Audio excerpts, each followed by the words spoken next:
Real quick, before we start this podcast episode, I just want to say thank you for tuning into the Marc Colcer podcast. I know you've got a million things that you could be doing right now, and the fact that you're taking time out of your day to watch this podcast episode truly means the world to me, and I just want to say thank you for that. If you'd like to continue to support the podcast, right below this video, if you could hit the subscribe button, and then, hey, if you got some more time and you want to hit the download button, the comment button, the like button, the share button, any of those buttons, it's greatly, greatly appreciated. It helps for other people to find out about the podcast, and it helps for you to be notified about future episodes. So if you guys could take a quick second, hit the subscribe button, I would really appreciate that.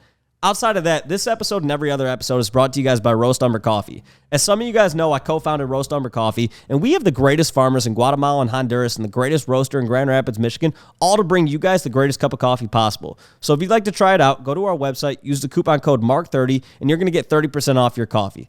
Now on to the episode. Thank you guys again for tuning in. Welcome to the Marc Colcer podcast.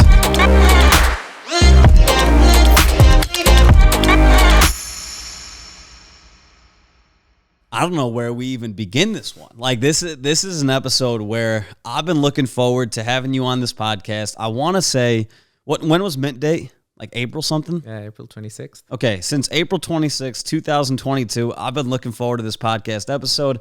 I've known you were in Australia, so it's not always the easiest to get you out here. But dude, welcome to the podcast. It's good to have you, and I've been very much looking forward to this conversation for a long time. Yeah, good to finally make it. I remember we've had like countless DMs throughout the year, but yeah, I'm here now. There we go. So for people who don't know who you are, can you give a brief intro to yourself? Yeah, cool. So my name is Colcer. I'm the co-founder of OK Bears. I think that's kind of the that's way to put it. There it is. So I want to kind of let everybody know how this is going to go. So most of these podcasts, when I go into them, I kind of have a general idea of like what we're talking about, what are the things that we're going to be covering, where is it going to go, and everything like that. But I want this episode to be for everybody is a really, really inside look on what it's been like in the last like year plus of, or almost a year of OK Bears, right? And I think that that's something where I think there's been a lot of times over the last year where somebody has gone, what's going on over there, right? Like what's happening? Even times I've asked myself that question, right? And so here's where we're going to get all the answers to that. We have no idea how long we're going to go for, so strap in for everybody. This is going to be it's going to go as long as it needs to. But so I want to start with, for you, before you got into NFTs and everything like that, what were you doing with your life? And then how did you eventually get into crypto, and kind of walk me through all of that? Yeah, so I was living in Australia.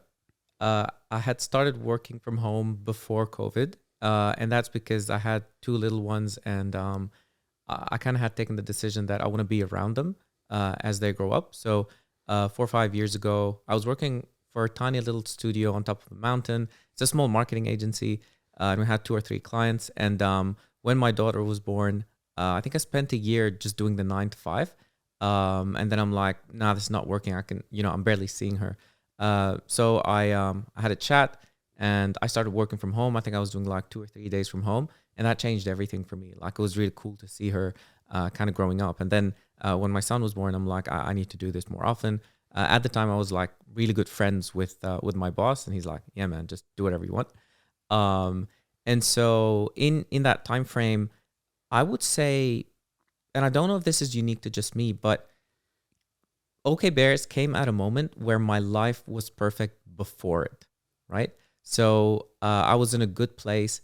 I was kind of happy with the kind of father that I was, but also in my career, I kind of, like we all have certain trajectories, and I had kind of reached yes, this is exactly where I wanted to be. I had some things change, and I ended up starting working with Peter, who's also part of the team, but like he's an absolute like celebrity in the space. And so when I got that call and he's like, hey, do you want to join the team? It was just like incredible. And then from there, things kept on like progressing and moving up. And I know with OK Bears, normally, so we were running a brand agency at the time with Peter, and we had around 25% playtime.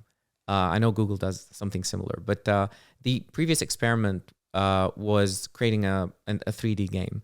And so we did that for 3 months, and then the team enjoyed it because, when working with clients, you kind of need like something else to look forward to. And then when that had finished, I think at the time, Subi, who's a friend of mine, right? He started talking to me about NFTs. Now, I was into crypto earlier, but more from a work perspective. So I think 3 or 4 years ago, we helped a client launch Australia's first gold-backed stablecoin. And they've gone on to become one of the biggest in the world in that. So, that was both when it came to the branding, but also the dev, and kind of watching that whole process from a company that was so kind of anti-crypto when it first started, to kind of seeing them embrace it and then build their own thing has been, interesting. So when Subi was like, okay, there are NFTs, and this is what they do, I kind of jumped in. And so we started, just normally as traders, and then, we'd look for proper plays. I think it was like at the earliest times around Thugbirds and DAA. So when we kind of looked at it, we're like, okay, there is something here outside of just trading. And because I'm creative, so we started looking at, I think, Thugbirds at the time, and in my head, I'm like, what is the simplest form of pixel art that we can make? And it was just an experiment, but that's how we ended up with Bitbirds. So it was like 16 squares. And then we showed it to a couple of people who were like, hey, this is cool, you should mint it. So that's when we started having fun. So it was, me and Subi, we had a third friend. We put together this like small little roadmap. We minted the birds in 3 waves, and we were kind of make it up as we go along. And in the middle of that process, we kind of realized that there is a solid gap in the market for a 2D PFP on Solana. And that's really where the thinking into OK Bears came. But yeah, before all of this, I was exactly where I wanted to be. I was working with the clients that I wanted. I had enough time to go to the gym, look after the kids. And then, this whirlwind came, and here we are. And this is a space where you never know how it's going to affect your life once you get into it. Whether you're coming into it as a trader, when you're coming into it as a founder, or anything like that, you have no idea how this space is going to affect your life. And I think for the majority of us, it's overwhelmingly been positive for a lot of us, but it's also something where I think it challenges us in ways that we've never been challenged before, right? And I had to, same thing with like having to establish proper like procedures on how I run these podcasts and how I edit them and everything like that. Those are all things I never really had to do before getting into NFTs, right? So I feel like the space, once again, it challenges us in different ways. So when you guys were minting Bitbirds, what was the goal with that? Was that, because I think this is something where at the time in early like 2021, when these projects were minting, there was really there were no rules to anything, right? So there was no real guarantee of when you bought something that people were going to bring value to it or even try to bring value to it. And I think this is something where it's kind of this subject that I feel like the space glosses over all the time, that like there really is no true agreement that like any founder has to bring value to what you mint. You are technically buying digital art and that's it. And like you own that digital art and that's really it, right? Now we have these unwritten rules of like we want you to try to bring value to it, and we tend to like founders who try to bring value to it, but that's not something that like there's no law saying you have to, right? Mm-hmm. And so I think when a lot of projects were minting in 2021, it was kind of like, hey, we're minting this because we don't, like, why not, right? Like that was kind of the rationale for a lot of people. And I think that's also what led to obviously a lot of rugs, because all of a sudden you had somebody who's like, hey, I spent, a week on Fiverr and created this art. And next thing you know, we just made $1 million. Like, see you guys later, right? And it's like, I was probably one of those people who bought the rug. So when you guys did Bitbirds, was there really any goal with it? Or was it just something you were like, hey, this is fun, let's just do it? I think it was learning through doing. So we knew that we wanted to create some collections. It intersected really well with my interests and Subi's interests, so both from the art and from the tech side.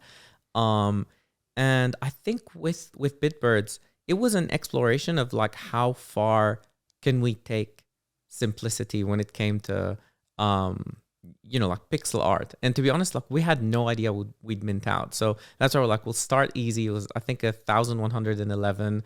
And we minted at 0.1 Sol, so it was kind of, I think Sol was like $10 at the time.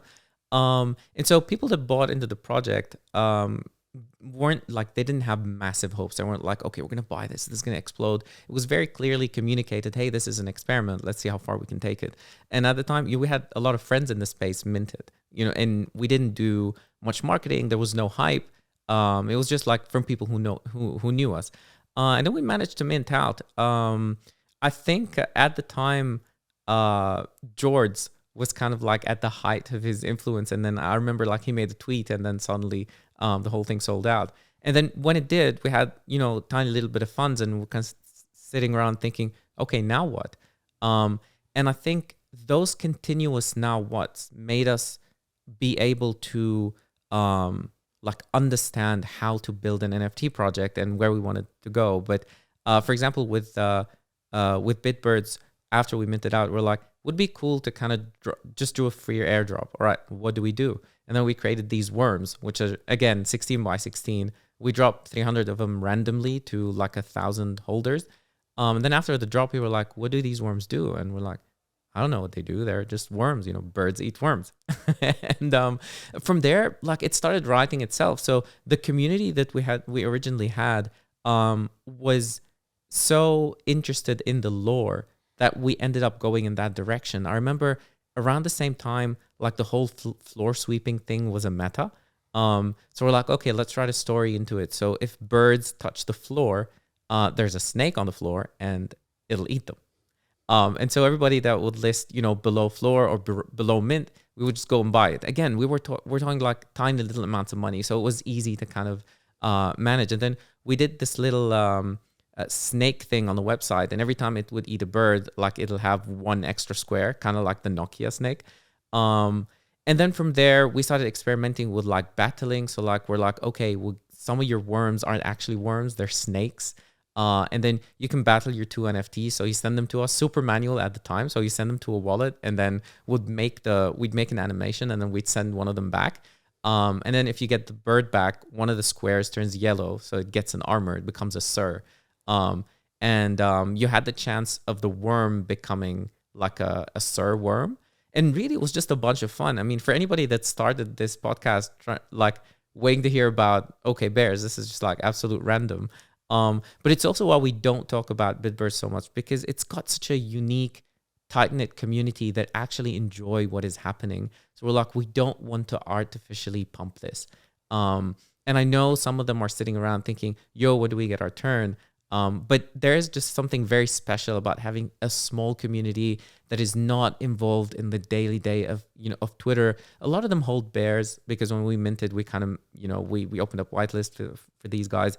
But yeah, it was just exploration and learning. And I think learning through doing was really important because you're on the outside and you don't know what to expect. And I think one of the biggest thing that prepared us for what came with OK Bears in like the correction or the fall is that when we started working on bears, we had a lot of FUD internally from the Bitbirds community. Hey, are you going to abandon this project? And we're like, no, we're exploring a couple of different things. And from where we come from, you work on more than one project. You work for more than one client. So the capacity was there.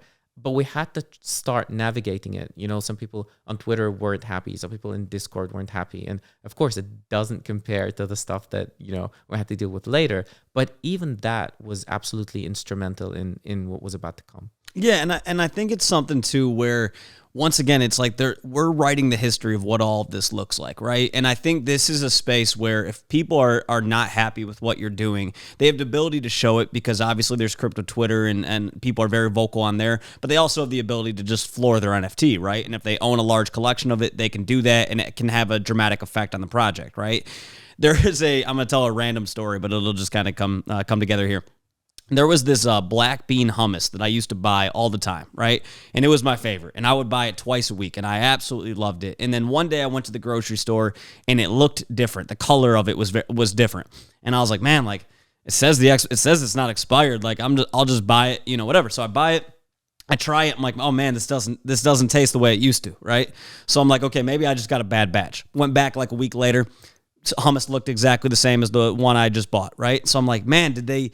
And I emailed them, and they were like, we changed the recipe. And I was like, you've got to be shitting me. Like, I loved the old black bean hummus. Why did you guys mess with this? It was amazing, and I hated it. And shortly after that company went out of business. Maybe it's because a lot of people were unhappy with the black bean hummus. I don't know.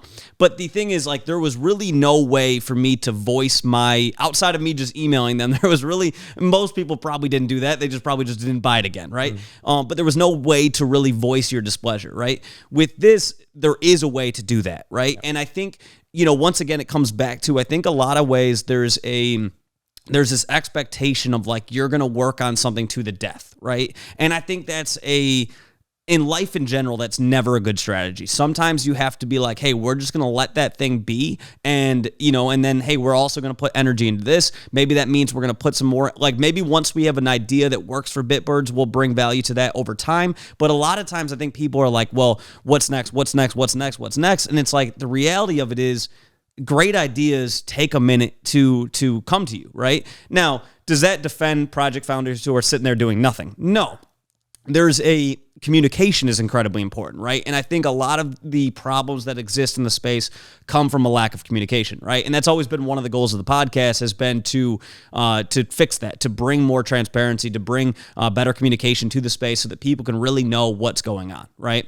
So, you guys starting Bitbirds makes a lot of sense of like, hey, trying it out, seeing what works, seeing, and going into it with not really like an idea of where it's going to go, because it was impossible. Nobody got into the NFT space in 2021 and knew where it was going to go, right? This was a wild, wild west. Shit was crazy back then. Like, it's so different now versus where it was. Like, now a project's minting and like you damn near know who the founder is. Like, most of the time they're doxed. Sometimes they've done podcasts already, like the Oogie team. Like, there's so much more transparency now versus where we were back then, when you just minted something because you saw some random dude on Twitter talking about it, or because someone made a YouTube video being like, this is an NFT project, you need to mint now, right? And so when did the idea of, like, you guys obviously put out Bitbirds, you guys are working on that, you're learning about the space. When did you go, okay, we realize that there's something else that we need to create? Like, Bitbirds is not going to be the solution for this problem, but we're looking at the space and we realize the space needs X, Y, and Z, and our solution to that is OK Bears. Yeah, so I've never had this question posed this way, but it was so while we were messing around with Bitbirds, there were other projects coming up, and the subject matter almost always was kind of the same, right? So it had a lot of like themes that were serving a specific audience, right? To which we belonged. But while I was like doing that and trading, I was also still, doing my day job, which is, consulting brands, whether they're like established or startups, on like where to go from here. And a lot of the work, especially the things that I used to focus on, is the brand messaging. And so I was looking around, I'm like, okay, if a brand were to come in today, what niche are they going to be able to address that doesn't become repetitive? Because there were certain target audiences that were really well catered for. And so we started looking around from an art perspective. We're like, okay, we want to do something a little bit more complex than 16 pixels. That's a lovely experiment. But we want something that's going to allow us to infuse more emotion into the characters themselves, right? So to be able to communicate something.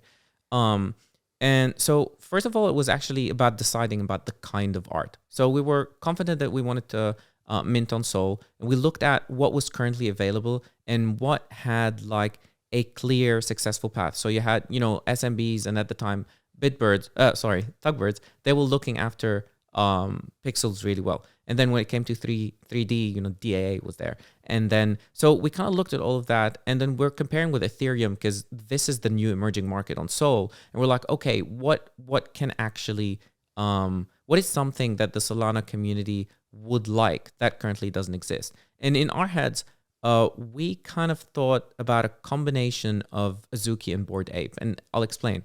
Azuki specifically have a very clear brand message. So they say, we're the skaters of the internet, right? That is such a, like, if you think about it for a few minutes, you will directly understand who these people are, what are they doing, the kind of rebellious nature. And then at the time, they were super communicating about, Zuck's metaverse and all of that. And then when it came to Bored Ape, they're the first ones that kind of like broke through into the real world.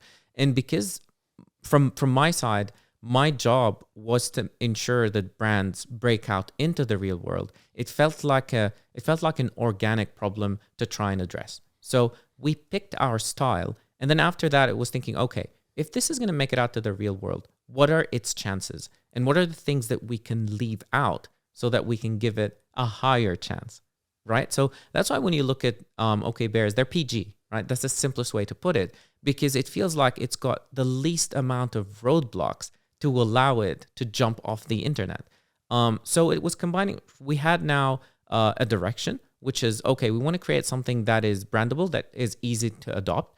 And then number two, we knew that we wanted to have a specific message. And so when we have those two things, we kind of started thinking about, all right, what is it going to be? What animal? And then we went from there. And so, yeah, so walk me through the art process. Did you guys think about other animals at that time? Were you guys thinking about, I don't know, okay, walruses? Like, what walk me through what was the art process like? I mean, we'll get to the second part, but okay wasn't part of the naming. We'll get there. In terms of the animals, we wanted to create an animal that had human features. And it's really hard to beat that with an ape. Like, apes are the closest thing to humans, and then humans are humans. So, and those two categories were taken care of. So we started digging around trying to find out, okay, what other animal can we make feel human? And so that kind of completely discounted, chickens and birds, because they had the beak and that was super hard. And so we started looking at certain mammals. And I think Subi was like, it's bears. It has to be bears. And then we started doing a bit of sketches to try and figure out, okay, can we infuse some human elements into these bears? Because, you got Winnie the Pooh and you've got Baloo from the Jungle Book, and they don't look human. And the sketching process was very long and tiring. So at the time, I was working with Peter at his studio, and I'm like, yo, we have a lot of illustrators. Can I have some for this experiment that we want to run? And he's like, okay. And I think we probably went through 3 or 4 illustrators until we landed with Mandy, who is the creator of the first bear. And the first 3 trials really didn't head in the right direction. So there was a lot of creative freedom, which normally ended up in like cute and cuddly teddy bears almost all the time.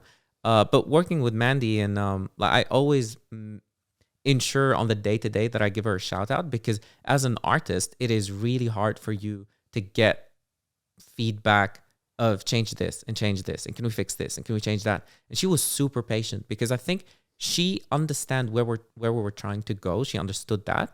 And she also knew that, like, Subi and I didn't really know exactly how it needed to be. There needed to be exploration. And so I think we probably went through 30, 35 different iterations of this thing until we got to a place where we're like, okay, now it's starting to work. And then when that happens, that's when we kind of cleaned up the process and then dug deeper into the traits.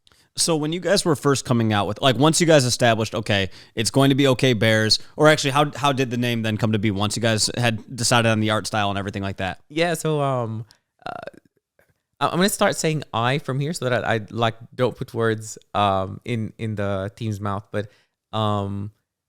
OK came at the very end. Right? At the start, we started with basic bears, and like the trend was try to like match the 2 first letters. And we're like, with basic, it was kind of the same message of like, you don't have to be degenerate. And we're definitely not saying you have to be like a hero or a saint, just be basic. And that came from, using based and all of that. And I remember that was the name. We bought the domains. I was starting to do the logos. And then maybe like a month and a half into the process, a project called Basic Bear launched. And we're like, damn, all right, we got to change the name. And then we went through a few iterations, and every time we would kind of settle on something, another project would launch. And I think it was probably a month before launch that we kind of sat around. We're like, yeah, none of this is actually working. And also all the other names that we had don't work as much as basic. I've actually forgotten who on the team like suggested OK, but like the moment it was said, we're like, that's it, that's the one. And that started opening, literally from that first chat, it opened the door to the brand. Because before that, the full focus was we got to create the character of the bear. And then when we had OK, and then, there's direct comparisons to Obey and Supreme and all those one-word brands that are, it is so damn universal. Like, I still remember in the week after we decided it was going to be OK, any show that I was watching, I would be like, every time someone says OK, like my ear would ding. And I'm like, it's incredible just how much this word keeps being said. It goes across cultures, and that really, like, once we decided on that, it gave, what then became really impactful on the road to mint. But it definitely, like, was not the first go, and I'm so thankful for Basic Bears and the 3 other projects that took the name, because I think a lot of it wouldn't have been the same. Yeah. No, I mean, I could easily see that. And then, and you think about all the different things that happen that affect the course of history. It's always wild to think about all those things. But okay, so then take me to like right around mint time, because I think the way the space has changed now is that, like, if a team puts out an NFT project now, we pretty much want to know that you have a game plan for after mint, like, immediately, right? Because we also know that if you don't maintain hype, the project's going to fall off, and history has proven that time and time again, right? And so back then, though, it was a lot of, like, people focused a lot on the art, which makes sense. We were starting to get in that meta of, like, people really caring about the art, right? And it seemed like a lot of projects just didn't really have much of a game plan at that time of, like, okay, so once we mint, our goal is to mint out, and then once we mint out, we're like, okay, now we got to figure out what the new goal is. And next thing you know, it's radio silence for 3 months. The floor prices drop. The community's ready to kill you. And now you're having to, like, dig yourself out of this situation, right? So for you guys, did you guys have a plan for after mint, or what? And if you didn't, like, it is what it is. Like, mind you, I think most projects were like that at the time, but I'm curious to hear just your answer of, like, truthfully, did you guys have a game plan right after mint as to where you saw OK Bears going in the near future? Yeah, so I think Subi and I would say on a daily basis that we would not go to mint if we didn't know we were going to mint out. So the planning was always with the amount of money that we were going to raise had we minted out. And I think the plan, we communicated, like, clearly at the start, which is we're going to create an NFT project or collection that's going to make it into the real world, right? And at the time, only kind of Bored Apes were able to do that. And we're like, all right, we're going to do the same thing on Solana. We had small pointers, and I think the blueprint is still there, and it's become a bit of a legacy. But it was your standard stuff, which is we're going to try to get into exhibitions. We're going to try to do keynotes. We're going to try to do different events. We're going to launch merch. It was the standard stuff. And we're like, we were kind of confident that with the kind of brand message that we were pushing and the traction that we had gotten before mint, that there would continue to be excitement, right? And there would continue to be a relevancy. But I'll be honest, like, the day after we minted, all those plans had to literally just be put in the bin, because the magnitude of that mint and then what happened in the next week or two just required a completely different plan. Because you're first starting off as, all right, we're going to start as the underdog. We're going to mint out, but that's it. And then 2 weeks later, you're looking at your NFTs. It's like they're all over mainstream news, which was meant to be a 1-year target, right? It had already happened. And so I was sitting there thinking, yes, all of this stuff that we said we're going to do just doesn't make any sense. Like, we need an actual solid plan, because we just got some serious funding, a huge amount of attention, and it needs to fit. And so I'll say that's where the disruption happened, at least in my mind, right? In terms of, okay, I need to ensure that whatever we build next is going to be worthy of this, like, massive explosion of more than anything, expectation. So yeah, I think the plans were, like, really nice and grassroots, and 2 days after mint, they were just completely out the window. It kind of reminds me of the Mike Tyson quote, everybody has a plan until you get punched in the face. And that's something, like, I'll take you to where I was at on mint day. I was doing a podcast with Solana Money Boys, with the founder of that. And we were sitting there right as he got to my place. I was, like, trying to buy one on secondary, and I just could not buy one. Every time I would try to buy one, the floor price was going up, whatever. And I want to say I had like 16 SOL in my wallet at the time, and I was like, dude, and it was like the floor price was at like 12, and I was trying to buy one every time it was failing. And so he gets to my place. I'm like, dude, have you been watching, like, the OK Bears? Like, what's going on with that? He's like, yeah, man, it's crazy. And I was like, well, you know what? Okay, when we get off the podcast, like, I'm sure the floor price will have fallen down a little bit. I'll buy one then, right? So we record our podcast, we get done, and the floor price is like 28. And I'm like, motherfucker, like, are you serious? Like, what?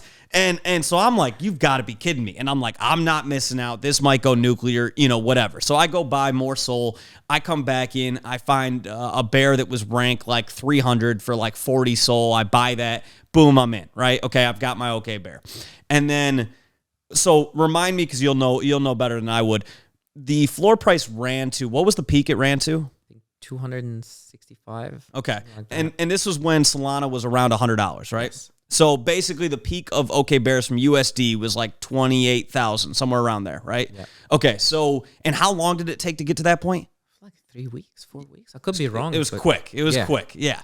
And I remember there was this, like back then there was this sentiment of like, there's all this ETH money coming into OK Bears. Like that was the thing you heard all the time on Twitter, and I'm curious to hear, is that I don't like. Yeah, it's accurate. Okay. So how did that come to be? Because that was the biggest thing, was like all of a sudden people were like, we got ETH whales coming in. They're buying these because they're easily marketable, yada, yada, yada. And this is going to the fucking moon. So was that something the team planned on, or just ETH people saw them and liked them? I'll tell you the story, right? So, with our whitelist process, we were so methodical, right? So like we tried to, as much as we can, ensure that as many people get to mint as possible. Now we get to a day before mint, and one of my colleagues, he was doing some 3D work for bears, exploring it. And he's like, hey, I've been minting some stuff on ETH, and there's this one person, we got to give him whitelist. And I'm like, nah, man, we can't. We literally closed the whitelist process. It's just not going to happen. And he's like, no, you don't understand. We have to do this. And I'm like, all right, who is this? And it was Chef.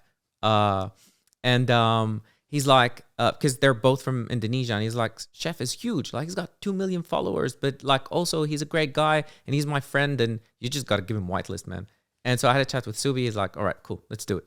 Now, and I think that is what opened the floodgates. I could be wrong, but what I know from like speaking to Chef after mint was that, he told all his friends about it. And, he was an ETH trader. This was his first ever Sol mint. And he kind of got wind of the hype and asked his friend, who was my colleague, to do that. And so straight after mint, I think that's when Chef's friends, right, aped in.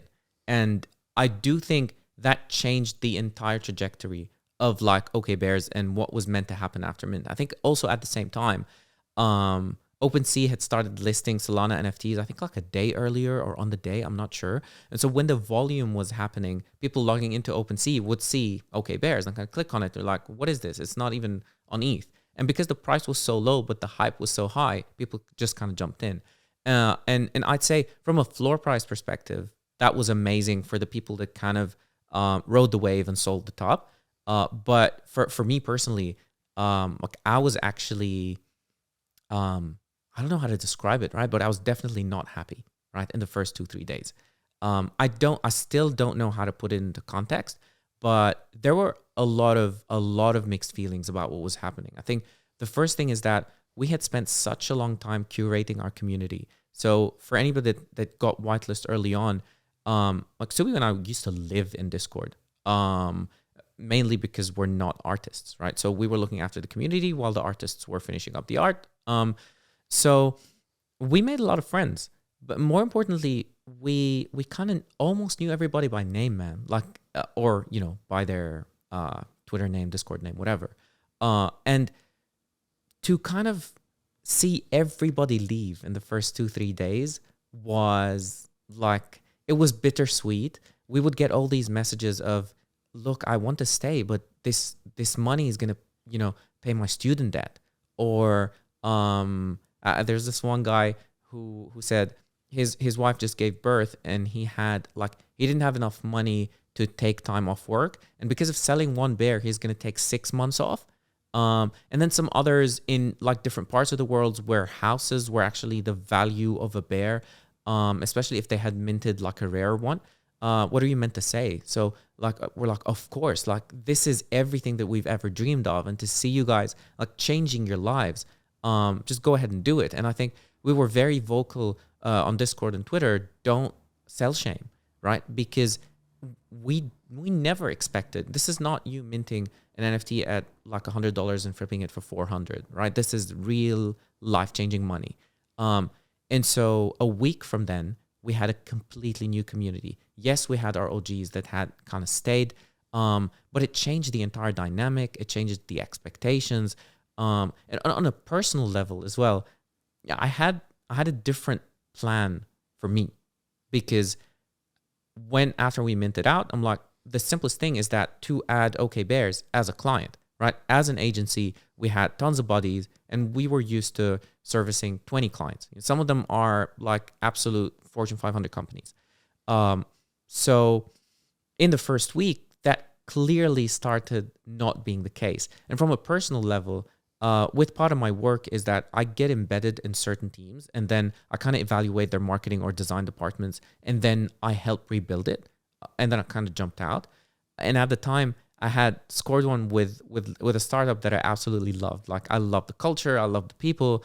And it quickly kind of came to the realization that I can't do this. Like, I got to stop my entire career to take Bears on, because we had made a promise.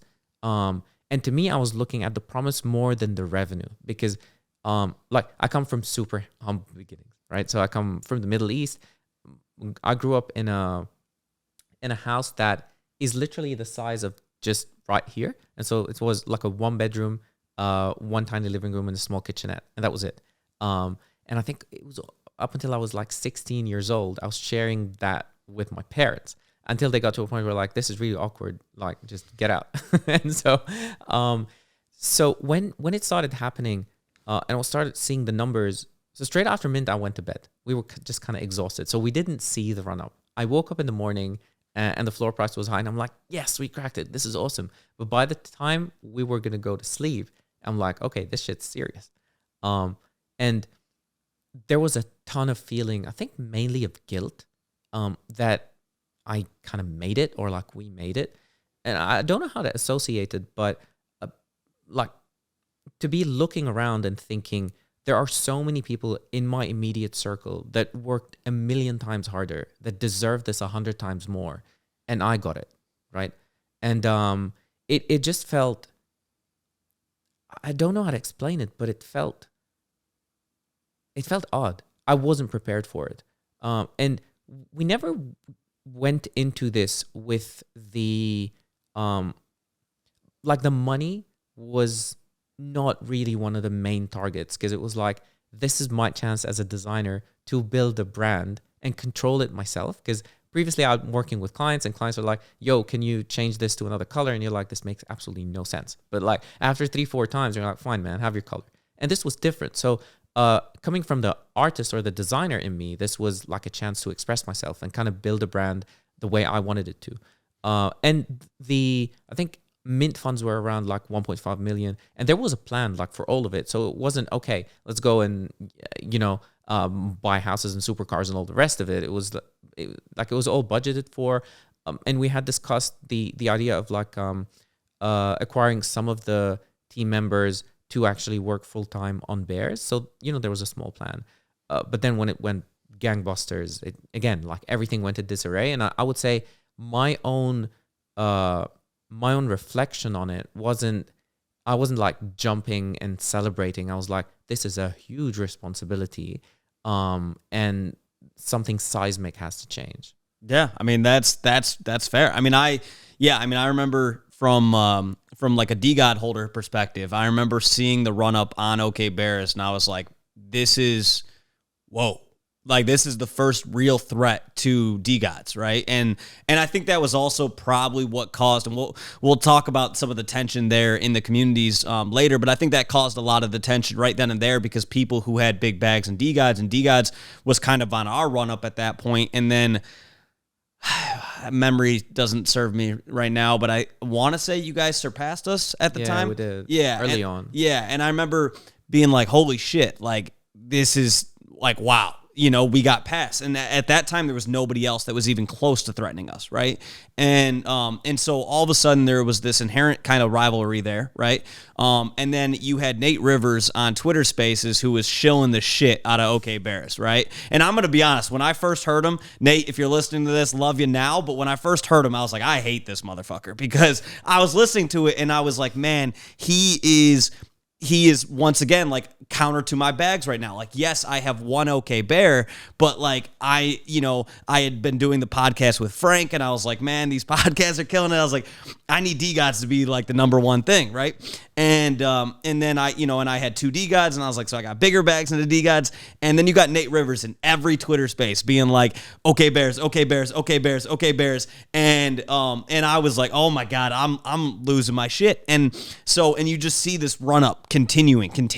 And then you're like, am I an idiot for not buying, 50 of them at that time? And so then you're like, there's that thought process that's going right. And then they hit the all-time high of 28,000. And you're like, dude, are these going to go straight nuclear? Are these going to hit 100,000? Like, because everything seemed possible at that time. Yep. Right.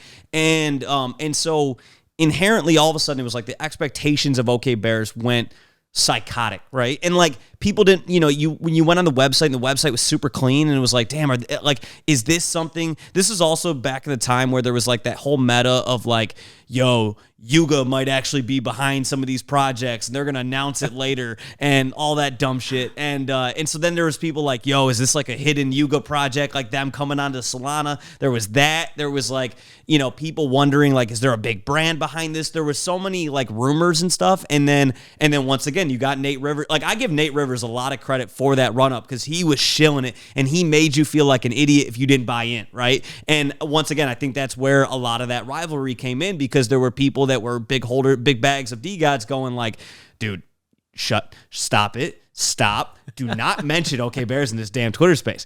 And it was also like the time when Twitter spaces were starting to become more and more important, right? So it's kind of this like perfect storm of everything, right? And then there was, I felt like at the time, not a lot of communication from the team in terms of like, where was this going? And so one of my buddies who wasn't able to get a D-God, got an OK Bear, right? And so I'm in my private chat with him and a bunch of other buddies, and he's just nonstop, OK Bears, it's going to flip D-Gods, And I remember just being like, Ron, can you shut the fuck up? Like, stop it, right? And I started to get angry with OK Bears because I was like, man, like they haven't done anything yet. Like all of this is off of hype, right? Like at least with D-Gods, like it's been around for 6 months. Like Frank's done a podcast. We know him. We've talked to him and we're like, dude, we have no idea who these dudes are, right? Like who is Subi? Who is Kai? It's like, I don't know who these dudes are, right? And I was like, and then you got Nate Rivers just shilling it, right? And it was this perfect storm of like, I was losing my mind, right? And so I remember at that time, I think I had reached out to you guys and I hadn't heard anything back. And I was like, nobody knew who I was. Like I had done, I think I maybe had done my second episode with Frank. I think it was right around that time. But like outside of that, like didn't really, people didn't really know me in the space. But I was like, man, I want to just chat with these guys because I want to know, do I believe in their ability to do this thing, right? And then I want to say, if I remember correctly, the floor price dropped to like 170 or something like that, and then came roaring back right after that, right? And you were like, damn, is this gonna be like, like maybe right when you thought they might be losing momentum, like that momentum comes right back. And but then still I felt like I was like, man, I'm not hearing anything from the team. And so I'm going to be honest, I was not a fan of you guys. I was like, I don't know anything about them. I don't know anything they did ahead of time in the space. You saw a few like Twitter threads about like Bitbirds and people kind of wondering like, that was also a big time with like people being like, if you've started a project before and you didn't like, you're not putting all of your attention into that, then you're a rugger and, all of that, right? And so I was just like, I don't know these guys. They have all this momentum. It's probably not sustainable, and yet I'm not hearing anything from them. And I was like, also at the same time, like there's no way they expected this kind of run up. So like, do they even know what they're doing? Do they even have a game plan?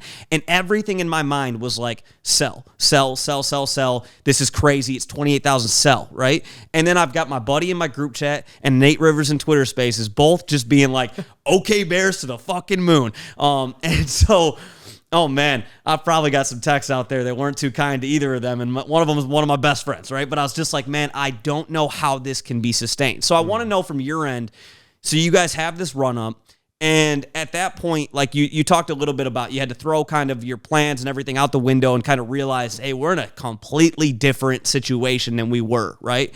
And so what was that like internally? Were you guys having conversations of like, what was that like? Just kind of give me a bird's eye view of that. Yeah, cool. I remember in the run up, because like nobody like actually knew who we were. We had our first spaces with, I think, the Cointelegraph, and when we did that spaces, I think the floor like just, I don't know, doubled or something. Like you could literally watch, and it's because people realized, hey, these people are human, right? And that's like how much it needed to continue going. Because you're right, there was a lot of doubt, like what is this, and like who's behind it, and where is it going to go from there. In terms of behind the scenes, it's going to be super funny, right? Because in the third week or fourth week, I've forgotten now, because like honestly, this feels like the longest and fastest year of my life all in one. But right when we're kind of sitting down with our advisors at the time, Adam and Robley. So Robley works at Shopify, and Adam's Adam. We were kind of, all right, thinking we have the right level of support around us, and we come from an agency background. So like it was in a matter of weeks that we put a team together, like 20 people. And then we kind of did the pivot. But I got contact from IMG so damn early on.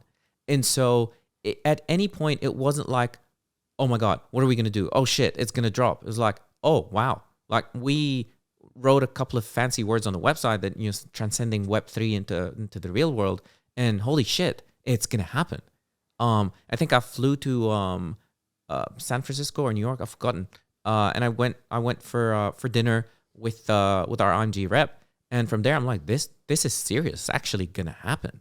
And so that required a few things. Number one, I mean, again, I'm a massive introvert, and so is Subi. So like our preference was not to talk, but it came to a point where you cannot not talk, right? Because it had gotten so big that you had to start to make a presence. And I remember Nate was doing just such an excellent job. He was literally kind of barking okay bears left, right, and center all day, every day. And it was enjoyable. So we kind of let him do the thing while we were kind of figuring out what we're going to do. I mean, he was doing it anyway. Didn't need kind of anyone's approval. The community loved it. Some other parts of the community didn't like it. But I would love to sit down here and say that like it was a mess behind the scenes and we're kind of running around like a house was on fire.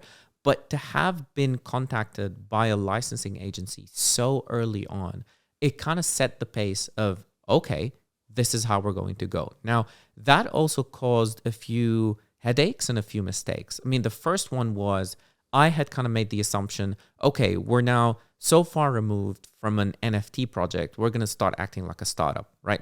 And you can kind of see that in the first messaging that we put out, which is so fucking stupid.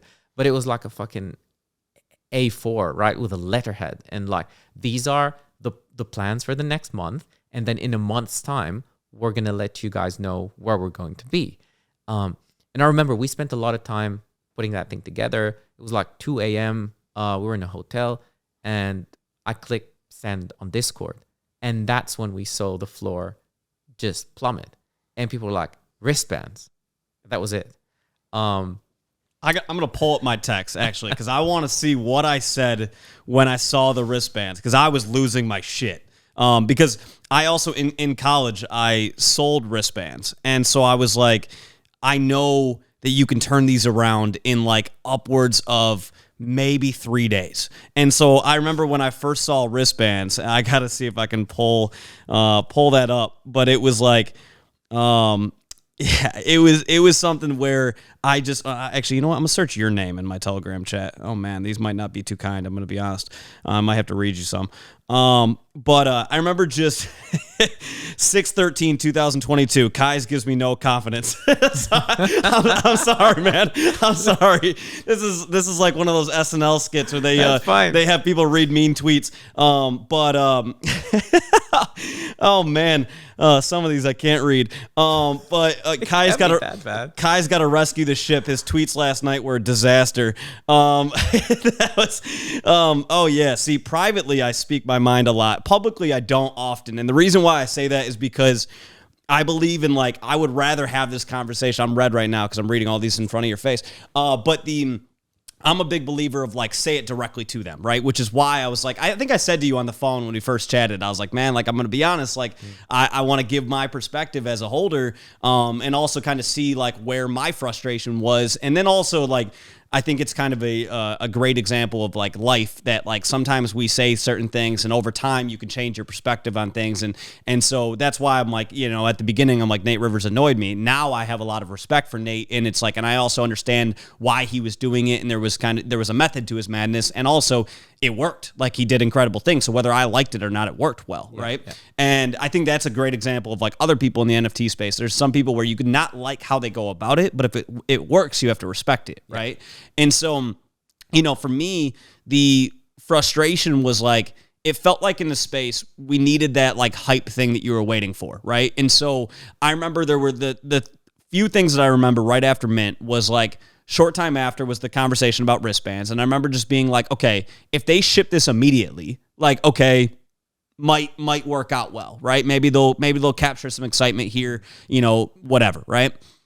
Then that seemed to be taking its sweet ass time, right?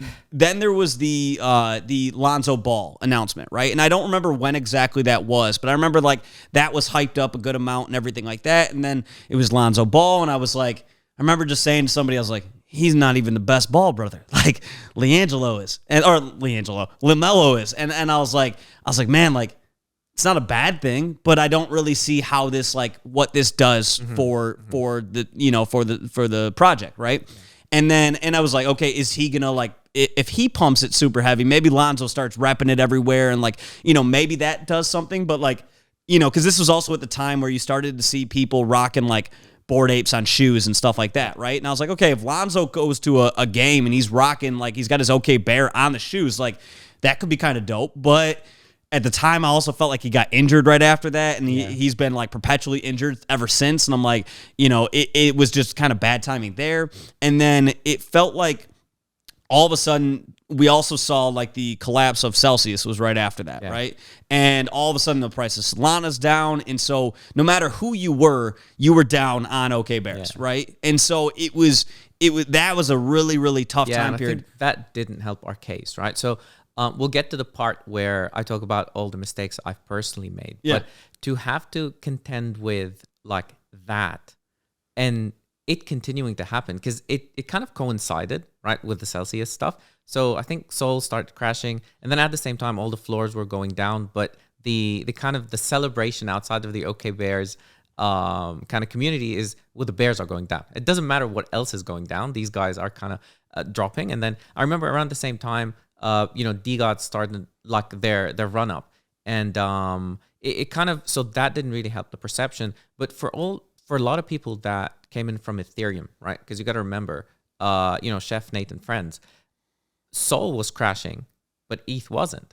And then that happened twice, because then we had FTX. And so you had people that decided to take a chance, and they kind of were hit multiple times along the way. And some of them was us, like, you know, wristbands in 6 months is just, it's, all right, I'll leave that.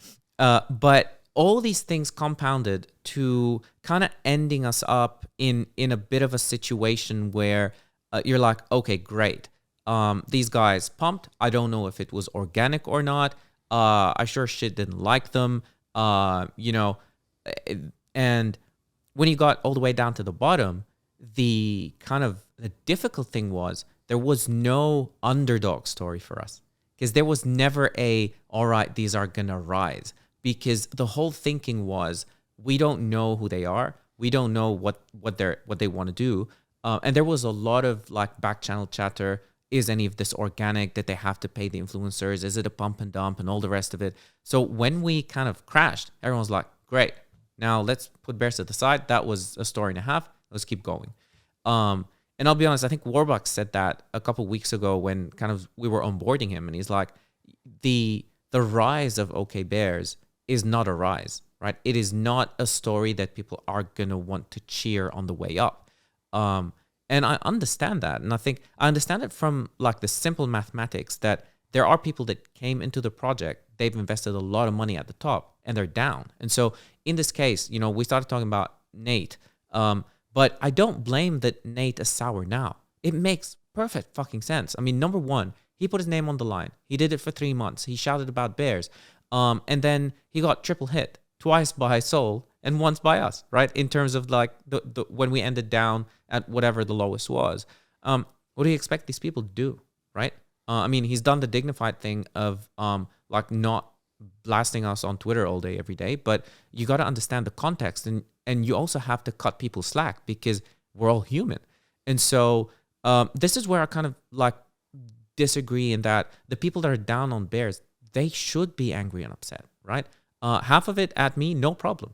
And we can go through the whole, well, you're a trader, you know, you've got your own responsibility, but I don't think like that, right? Because in my mind, that whole return story only happens if we get to a place where people, you know, like Nate, are able to pull out without a loss or come back on board and be excited about it, right? I'm not kind of sitting in my house thinking, all right, my current community, right? Because we've had a few different like shakeouts. Like the current community is in love with bears, right?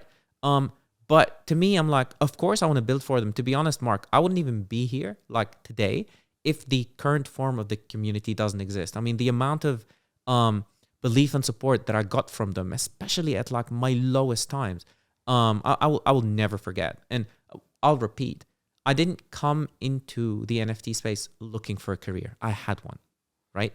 But I stay because of the community. And I cannot explain it. I mean, sometimes in our in our meetings, right? So with me, Subi, Peter, and Adam, normally I'm super composed on spaces, and I'm an absolute fucking mess behind the scenes. And they're like, what the hell is going on here? I'm like, all the emotions that I try to kind of internalize so that, you know, I can continue to be the founder that puts you to sleep when they speak, right? I'm like, I need an outlet. And more often than not, it's a lot of emotion towards, I just want these people to feel like they're winning, right? So a week ago, we were in a VC.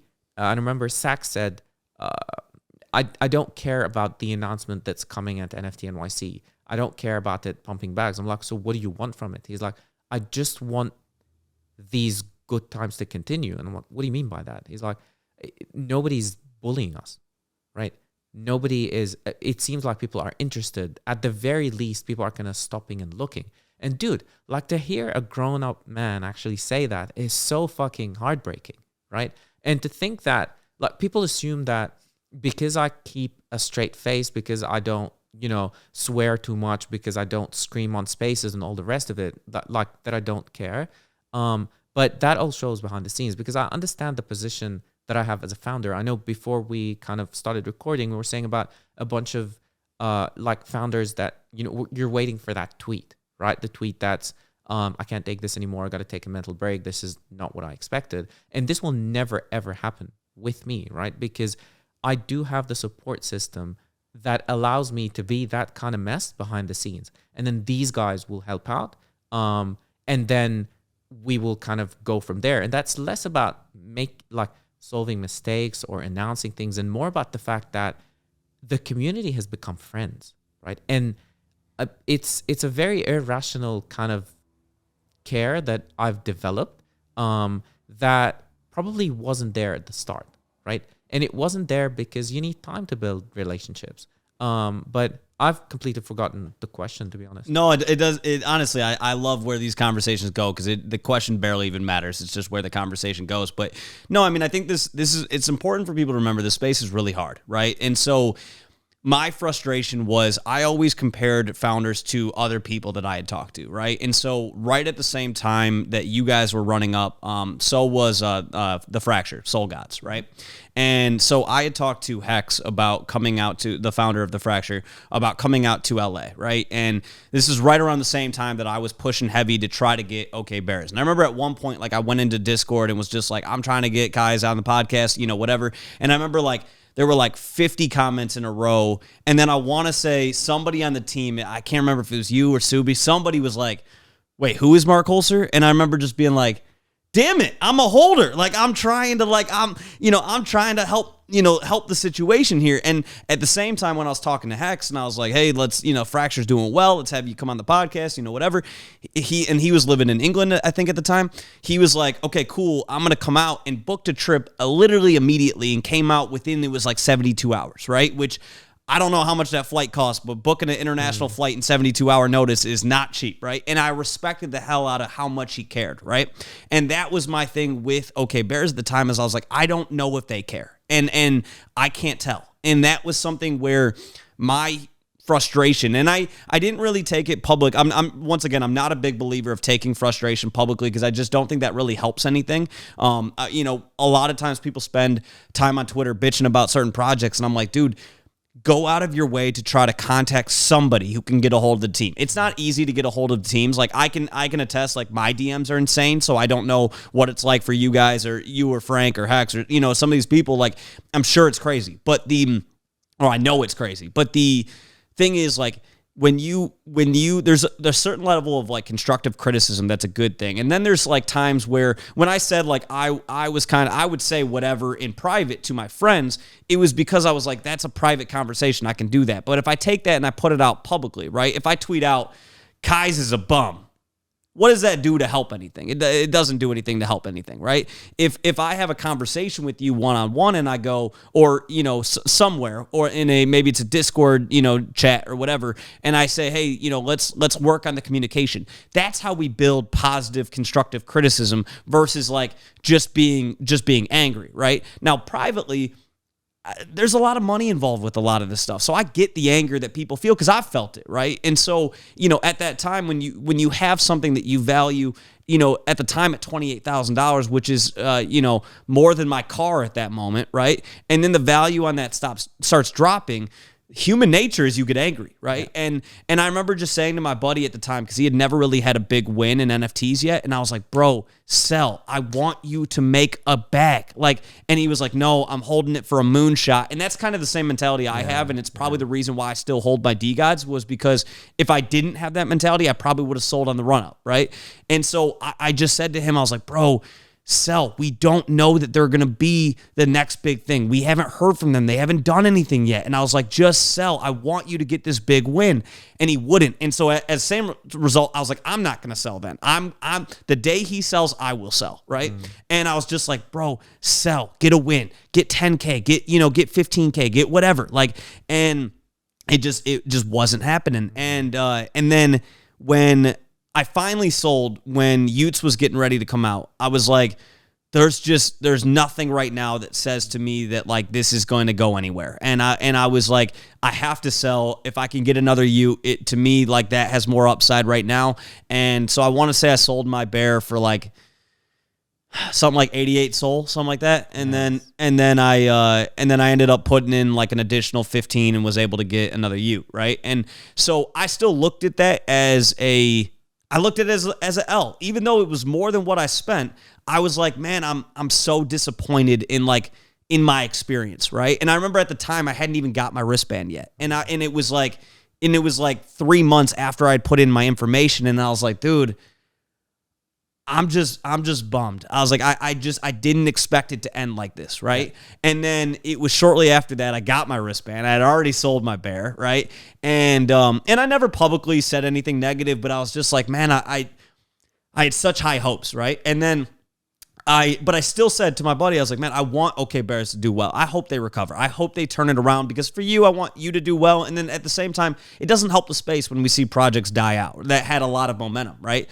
So for you guys, I want to go back to the wristband thing, because that was a big, big aspect of like, at the time when the idea first came out, I was like, if this is like a small thing, I don't mind it, because I do think that there's a huge part of like when someone's repping a hoodie like that, like I think that hoodie looks awesome. Like I love that. I want one of those. But I think that has a lot of power, right? I think it can do a great thing to galvanize a community and everything like that. So I was like, okay, a wristband, is it basic? Sure. But like, man, if you got a bunch of people who are posting a photo holding a drink and they've got a wristband on, or they're, walking their dog and they got the wristband on, or they're holding their daughter's hand, it's like, I can see how this could be a really great thing, right? And I was like, man, if they could turn this around quickly, this could be helpful, right? but it didn't turn around quickly. So why was that? I just think overthinking, right? So I think I was guilty of trying to perfect everything all the time.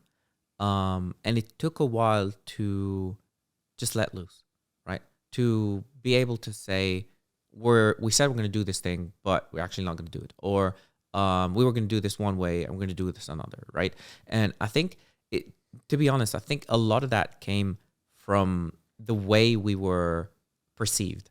And so when we were going to send out this welcome pack, we wanted it to be perfect.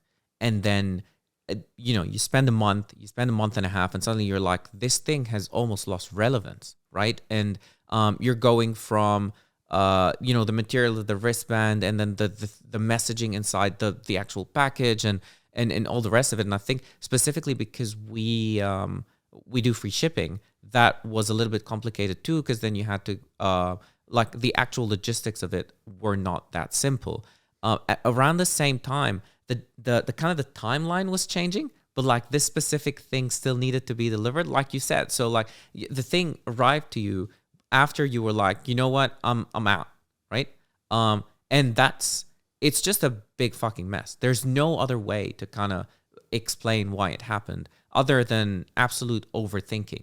And it's quite annoying when you're trying to put some stuff out and you're kind of watching the floor price kind of dip down and you're watching the public interest kind of die down and you're sitting there thinking, we're negotiating with the world's largest licensing agency and I have to keep my mouth shut, right? And because of the intricacies of those discussions, it stopped us from actually delivering things, right? Because I don't know how much I can say. I think really the only message that came from the team when I was going to do this with you, they're like, please just don't talk about the intricacies of contracts because that involves a lot more than just you. So I get that. But there are things in there that we had to kind of push back on, other things that we had to include, other things that we wanted to do that we couldn't so that we can secure this thing. And in that time frame, I'm going to take you back to 2 to 3 weeks before we announced the IMG thing. It was around the time that we were bringing out the founders coins and like the whole worth its weight in gold and stuff. So I was in Turkey. I had traveled there probably 5-6 months after Mint, something like that. I had traveled there with my wife and kids. And some friends met us there as well. Some of the team from the OK Bears, I think Subi, Peter, TQ, Imad, and Dada, they joined in, and we had like an in-person 3-day retreat to kind of figure things out. And I think that specific meeting actually catalyzed what happened next. It gave us a lot of clarity, and we kind of started our come up. But at the same time, from a personal level, there was, so in Turkey at the time, there was the final meeting with one of those clients that I told you I enjoyed really working with. So for me, it felt like a breakup, right? So in that period. It was something that I was dreading. Again, I got to say, a lot of us, the founders that make it, the assumption is that initially this is the dream and now you are like living it. But it changes a little bit because of age, but I'm 35 now, and like when you get to this age, you kind of need to have figured your shit out, especially if you have children. So when you have such a massive disruption, positive or negative, it throws a lot of things out of whack, and it changes things for people behind the scenes that, like, as a holder, you don't really consider. So at the time, it was a bit of a low point for me on a personal level. It was also I think it was a low point for Bears. I still remember there was this one VC, and people were in Discord, and everyone was like up in arms, and something's got to change. This is not what we signed up into, and all the rest of it. And I think the community specifically, like, I would say there was a very tiny minority that was supportive of us. So somebody got in touch and they're like, you got to do a VC with the community. So I remember it was like 4 a.m. in the morning because like the VC was US time. I woke up, we were like in shitty Airbnb, to be honest. And I couldn't take the podcast from like up there because I'd wake the kids up. So I kind of walk down and I sit in like the stairwell of this crappy building. There wasn't really like any light. And I was sitting there. I had my head like leaned to like against the wall. And I was speaking to the community, and you could tell from my voice that like whatever happens next is going to be pivotal. Like, is this the moment that he breaks, or is this going to be a catalyst? And at that time, that not once did it cross my mind to be out, but I did realize that there is a significant amount of change that needs to happen with me as a person and the project specifically, for us to be able to correct the course.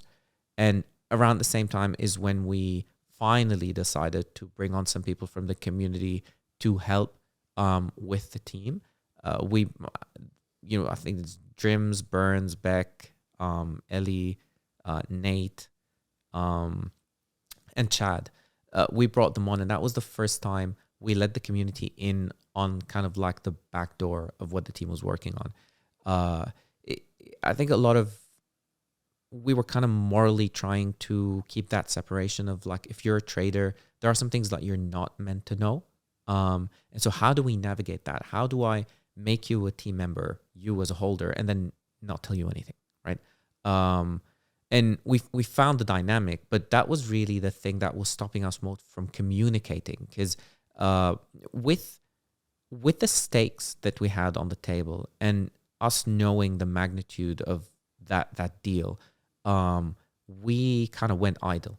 And that was, I went idle, and that was the wrong thing to do. So I'm like, okay, I could see it happening. It's almost there. I know that this could fall apart at any moment. And to be honest, that was, in my mind, it is the make or break for OK Bears, because if we do not close this deal, then we've literally missed out on the biggest opportunity to actually take this to the real world. There is no bigger way, right? I also knew that this company comes with hundreds of people. So they had all the expertise that I didn't have. So around that time, it was impossible to come out and say, can everybody just calm the fuck down, right? We actually have our shit together. Nobody's going anywhere, but I can't tell you what's happening. And you can say this, 3-4 times until people just tune you out, because then it just becomes noise. So that I think is such a pivotal moment, because it opened up the bit of the walls that we had wrongly put up between us and the community. What ended up happening after that is a week later, I went to the UK, and it was the first time I met a few holders. We were meant to meet 20, only 3 came out. I think all guns and sacks. And that changed everything. Because, again, before going on air, you're like, I just love the events that happen. We're both recovering for NFT NYC, and it changes stuff. And that, to me, changed everything. Like you said, I'm in Australia. Not much NFT stuff was happening. We went up to NFT NYC, and at the time, we were kind of like, rock stars. So all the conversations were like really kind of like shallow. There was nothing to bond over, and everyone's just giving you flowers, which is lovely, but it doesn't help much in the way of growth. But when I hung out with these 3 guys in London for like 9 or 10 hours, it was important for me to hear all the stuff that they've been kind of struggling with because of bears.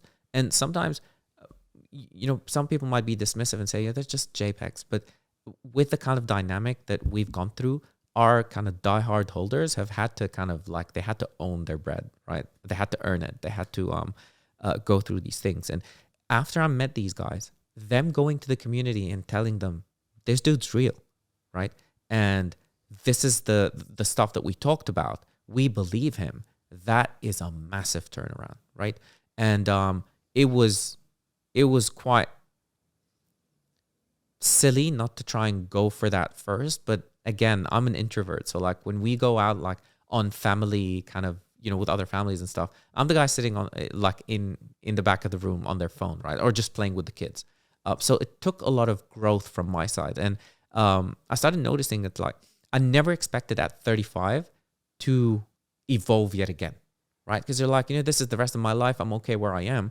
And it turns out that somebody needs to be the mouthpiece for OK Bears. You can't keep on letting the community do it. It has to be someone internal.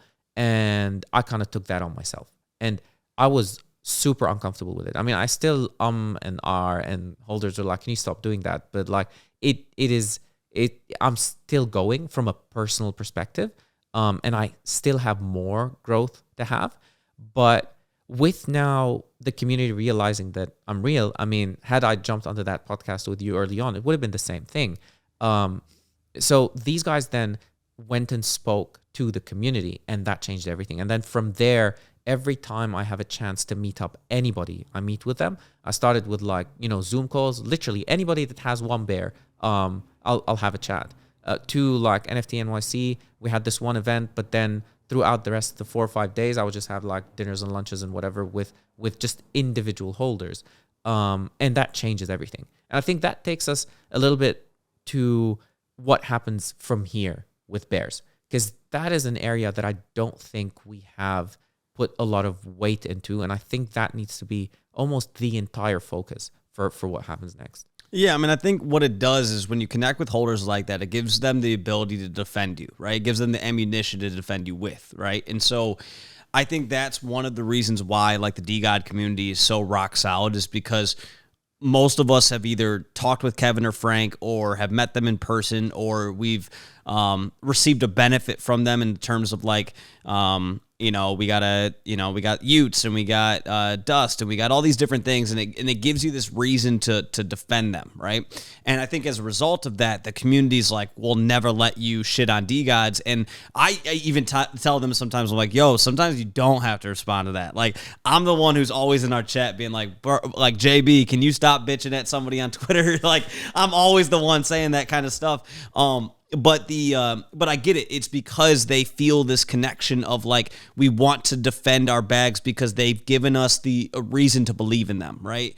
And I remember at the time I was like, we just need that belief. And I think when the floor price is dropping, it's hard to really think about like what sort of announcement could you come out with that's going to have a real positive effect on the floor, right? Like, I think it was almost impossible for you guys. And then on top of that, I think it was like the things that you guys did come out with, I felt like at the time were easy to FUD. And what I meant by that is like the founder's coin, right? It was like, okay, it's a cool idea, but the fact that your coin does not have your bear on it was something that initially I was like, well, that makes no sense. Like, it was the easiest thing for me to FUD. And then it was like, and everybody else was kind of saying that same sentiment. Then there was but there were still people that were like, it's cool that like, it's actually, it's back to actual gold and stuff like that. Like, that's cool. And so I was like, okay, I like that. But once again, like, why is it that my bear is not on my coin? And then the boom boxes, I remember when you first started teasing that, I was like, yo, this could be huge. Like, what I think they're about to announce is a album. Like, I think they're going to put out an album, and I think there's going to be like, man, if they get some major artist, like, that would be crazy. That would go, like, that would be huge. And like, maybe they have like a OK Bear soundtrack coming out. Like, they got the lo-fi skin. Maybe this is something like there could be something huge here. And then the boomboxes come out, and I'm kind of like, oh, another coin. Yeah, it's just like this didn't really do what I was expecting, right? And I remember, I think at that point, I had DM'd you or tweeted something, and you had responded and been like, it's basically like a collector's piece. And I was kind of like, oh, okay. And I was just like, damn, like I need something that's going to give me that belief, right? And mind you, when I say all of this, you guys are in a tough position. Like, that's the part that I try to remind other people, is that like, dude, it is really tough to know what to do, because a lot of times, and I remember Frank said this to me at one point, he was like, the reason why I say a lot of like what we're doing is because I want you to FUD the shit out of it. I want you to FUD it, and then I'm going to take all your FUD and I'm going to perfect the idea, and then I'm going to roll it out. And sometimes I'm going to be like, that idea actually sucks because you FUDded it so hard, I realized the idea is not that good and I'm not going to do it, right? And I was like, damn, like, okay, yeah, that makes a lot of sense, right? Like, that's pretty smart. And so I think what a lot of project founders did at the time is they would go, well, we came out with this roadmap. We have to do these things, right? Or we invested money into this thing. We have to do it. We told somebody we're going to do this. We have to do this, right? Yeah.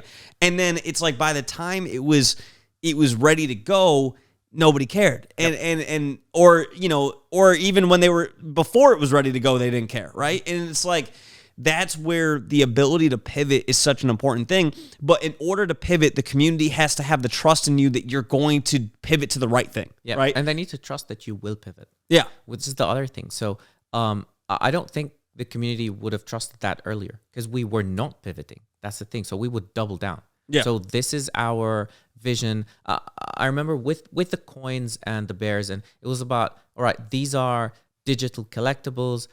We got to kind of like, we've got a vision for what that means. But I remember a few months ago, I'm like, well, the Pokemon cards didn't come out as a collectible. They had a function, and that function was so basic. It was just a game, right? And now they're a collectible, but at the start, they need to have a use, right? And so sometimes I feel like being a purist is just like, it was a big waste of time. But also trying to ensure that like, I have my shit together when I speak, rather than, hey, what do you guys think we should do, is something that I think I had wrong.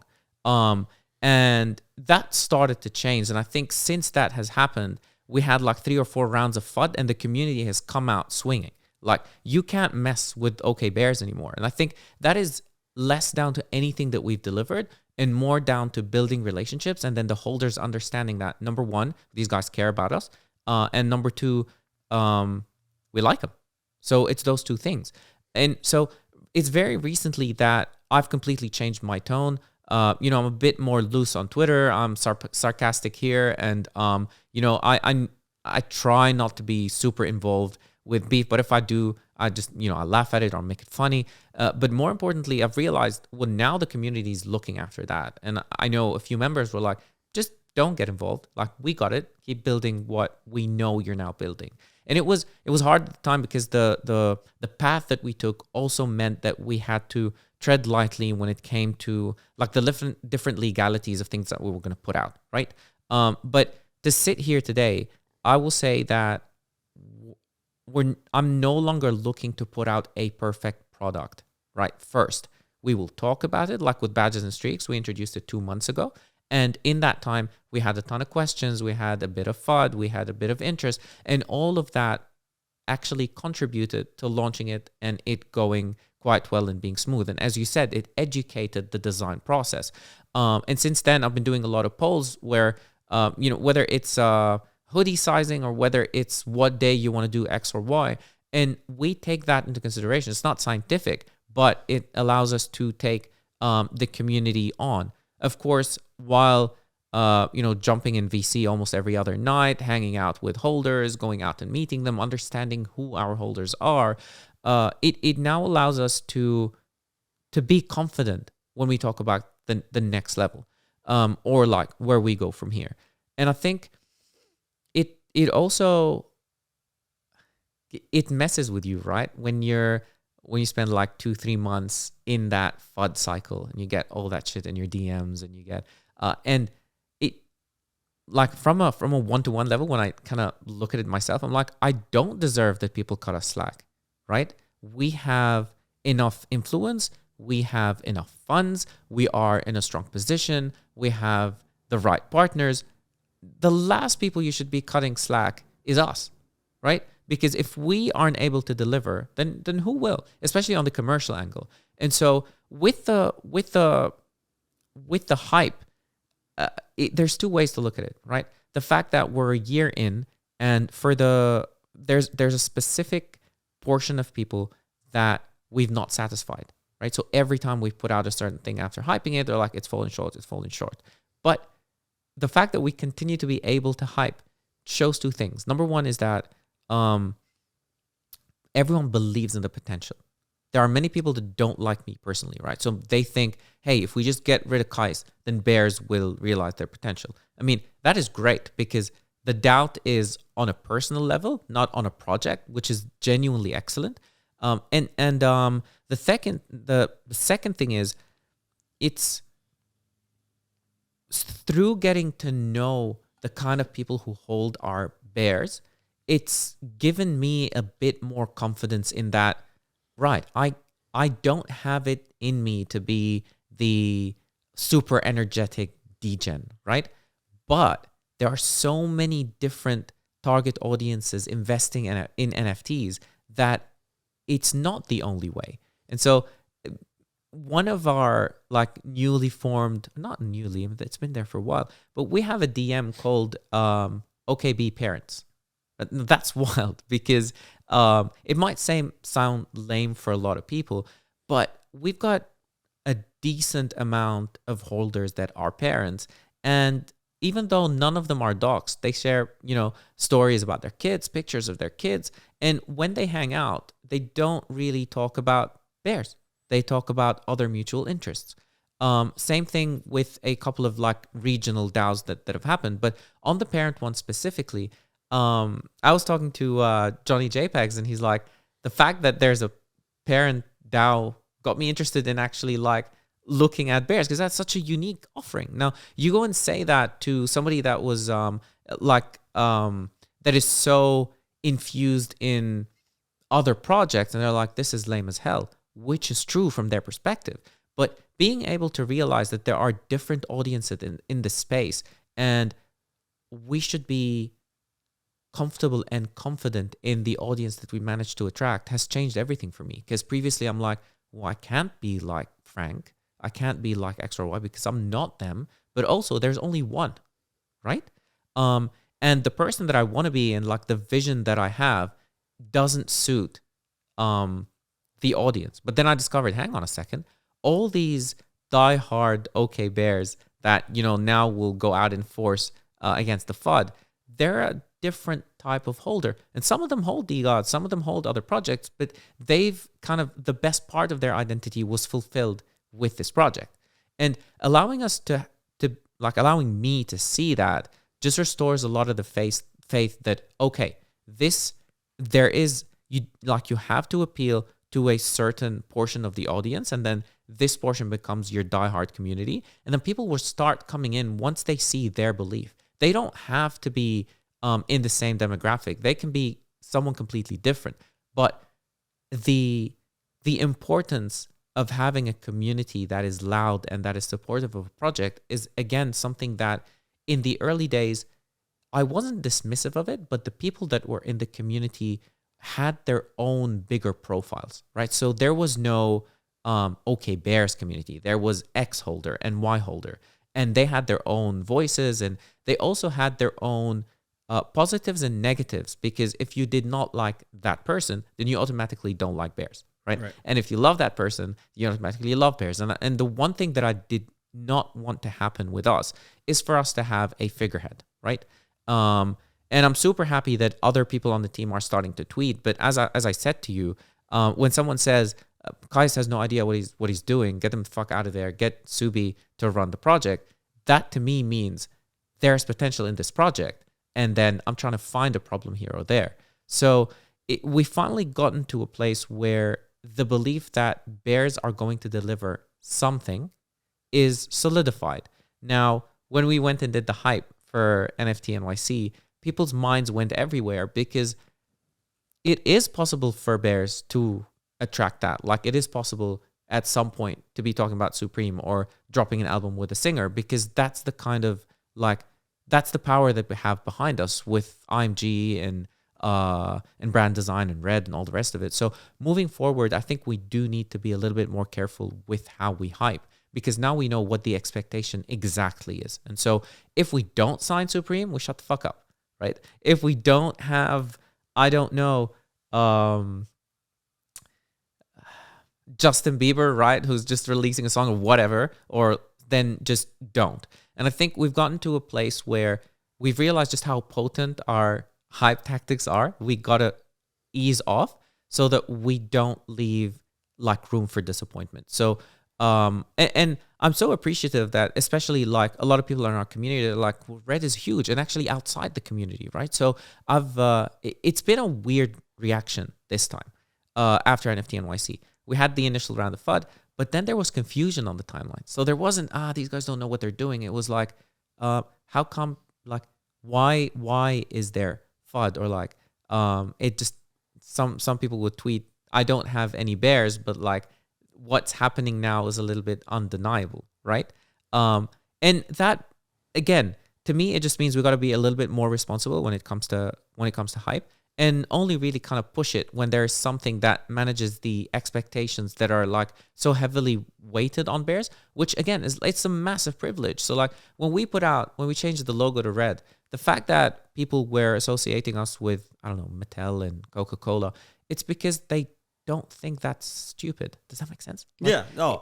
Yeah. And I think a part of that comes from like the space moves so quick, right? And I think a lot of times when it comes to these announcements, a lot of times the announcement is an announcement of waiting, right? And so what I mean by that is like when Catalina Wales announced that they had signed with Def Jam, right? It's like, that's very cool, but now we know we still have to wait for that next thing, right? You guys signing with IMG is very cool, but like, where is that going to go, right? Didn't I think Yuga signed with like CAA or something like that? Yeah, UMG as well. Yeah, something like that. And it's like, same thing though. We got to wait, right? And so I think what people are tired of is they're tired of the wait, right? And I think so when anytime you're announcing something and there's a wait after it, there's inherently, you're just going to get people that are going to go, oh my God, I got to wait again, right? Yeah. And so it's like, we're waiting for the announcement, then the announcement comes, and the announcements, I got to wait again, right? So I think the secret sauce at this point, in my opinion, is having these like micro announcements on a regular basis. And that could mean even like, for example, okay, so I'll use DGods as an example because I know that project probably the best. When they put out the Bitcoin DGods, right?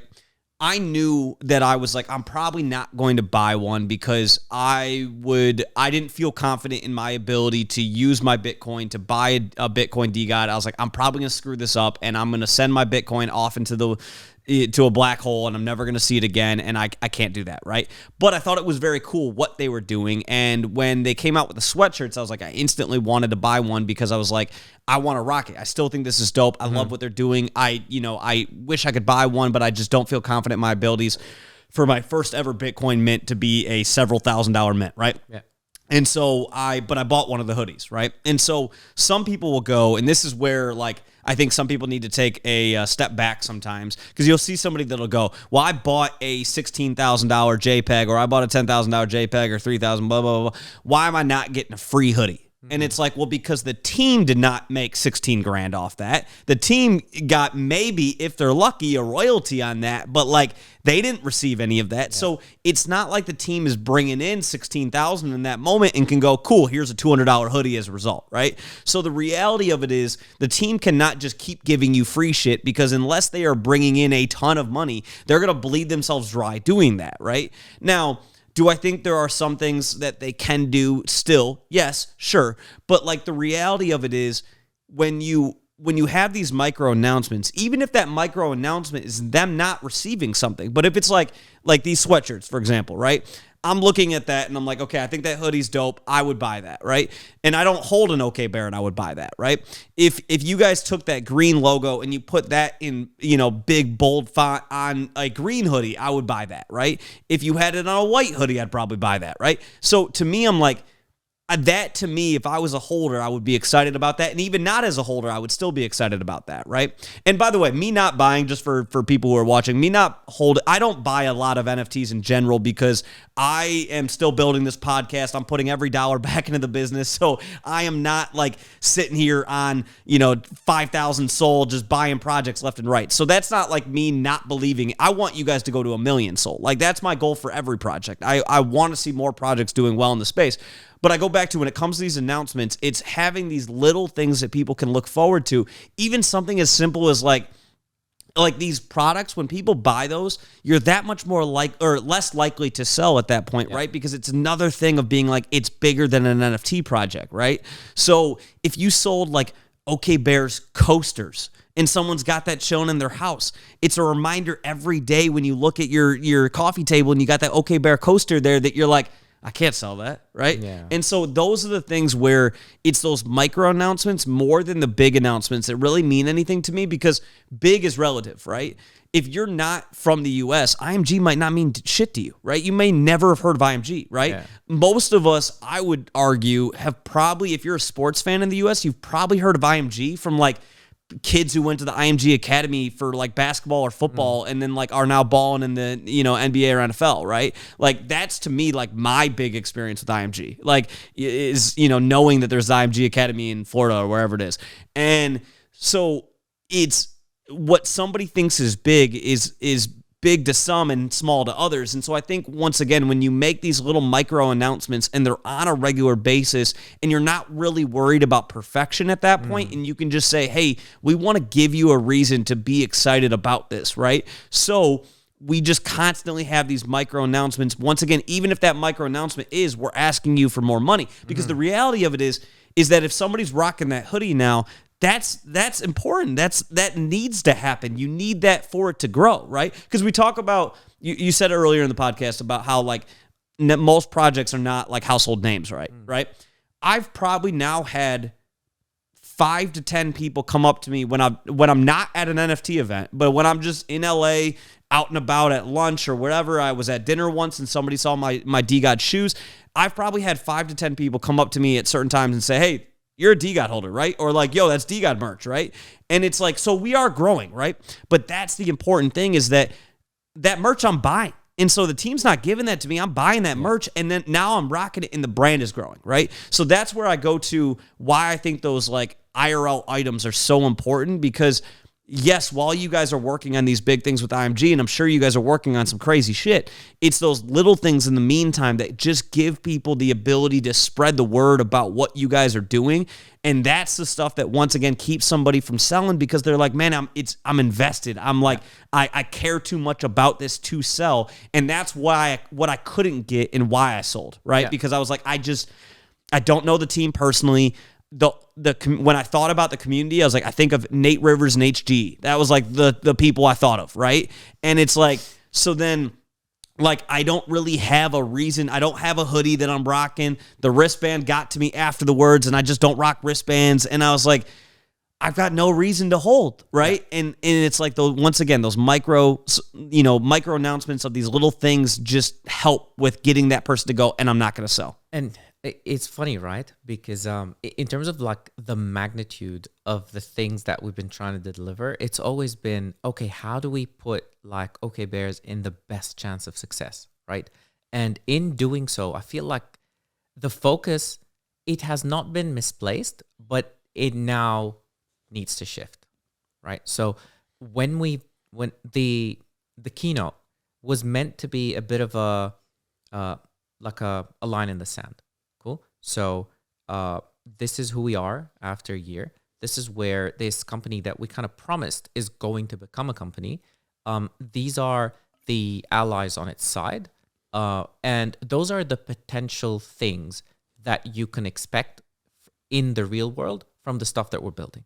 Even with Badges and Streaks, which is, a fully Web3 product, this is all the stuff that is now in your hands. And internally, I would call it a debt, right? So all the different loyalty things that you need to get out of Bears, but also understanding where are we going, right? And how are we going to get there? So when we spoke about like the mission being to spread hope through art and code, and then we kind of underlined why is it that we do, we focus on the charitable angle, right?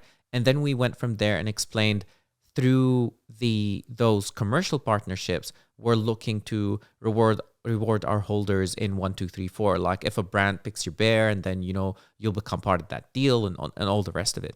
But when we finished that presentation, you kind of look around and people, some of them were impressed, a lot of them were impressed, but nobody was having fun, right? And when I was walking back home with Warbox. I'm like, this is where we stop trying to prove that we're a legitimate company and a brand that will make it into the world, and where we start having fun. I'm like, I don't ever want to get on a fucking stage again, right? I don't want to be talking at people. I don't want to have to worry for 4 or 5 months about the color of the Pantone of the pink and like the actual cut of the hoodie. Like, we did these things from scratch, right? We didn't go and buy blanks. Are people going to care? I don't think so.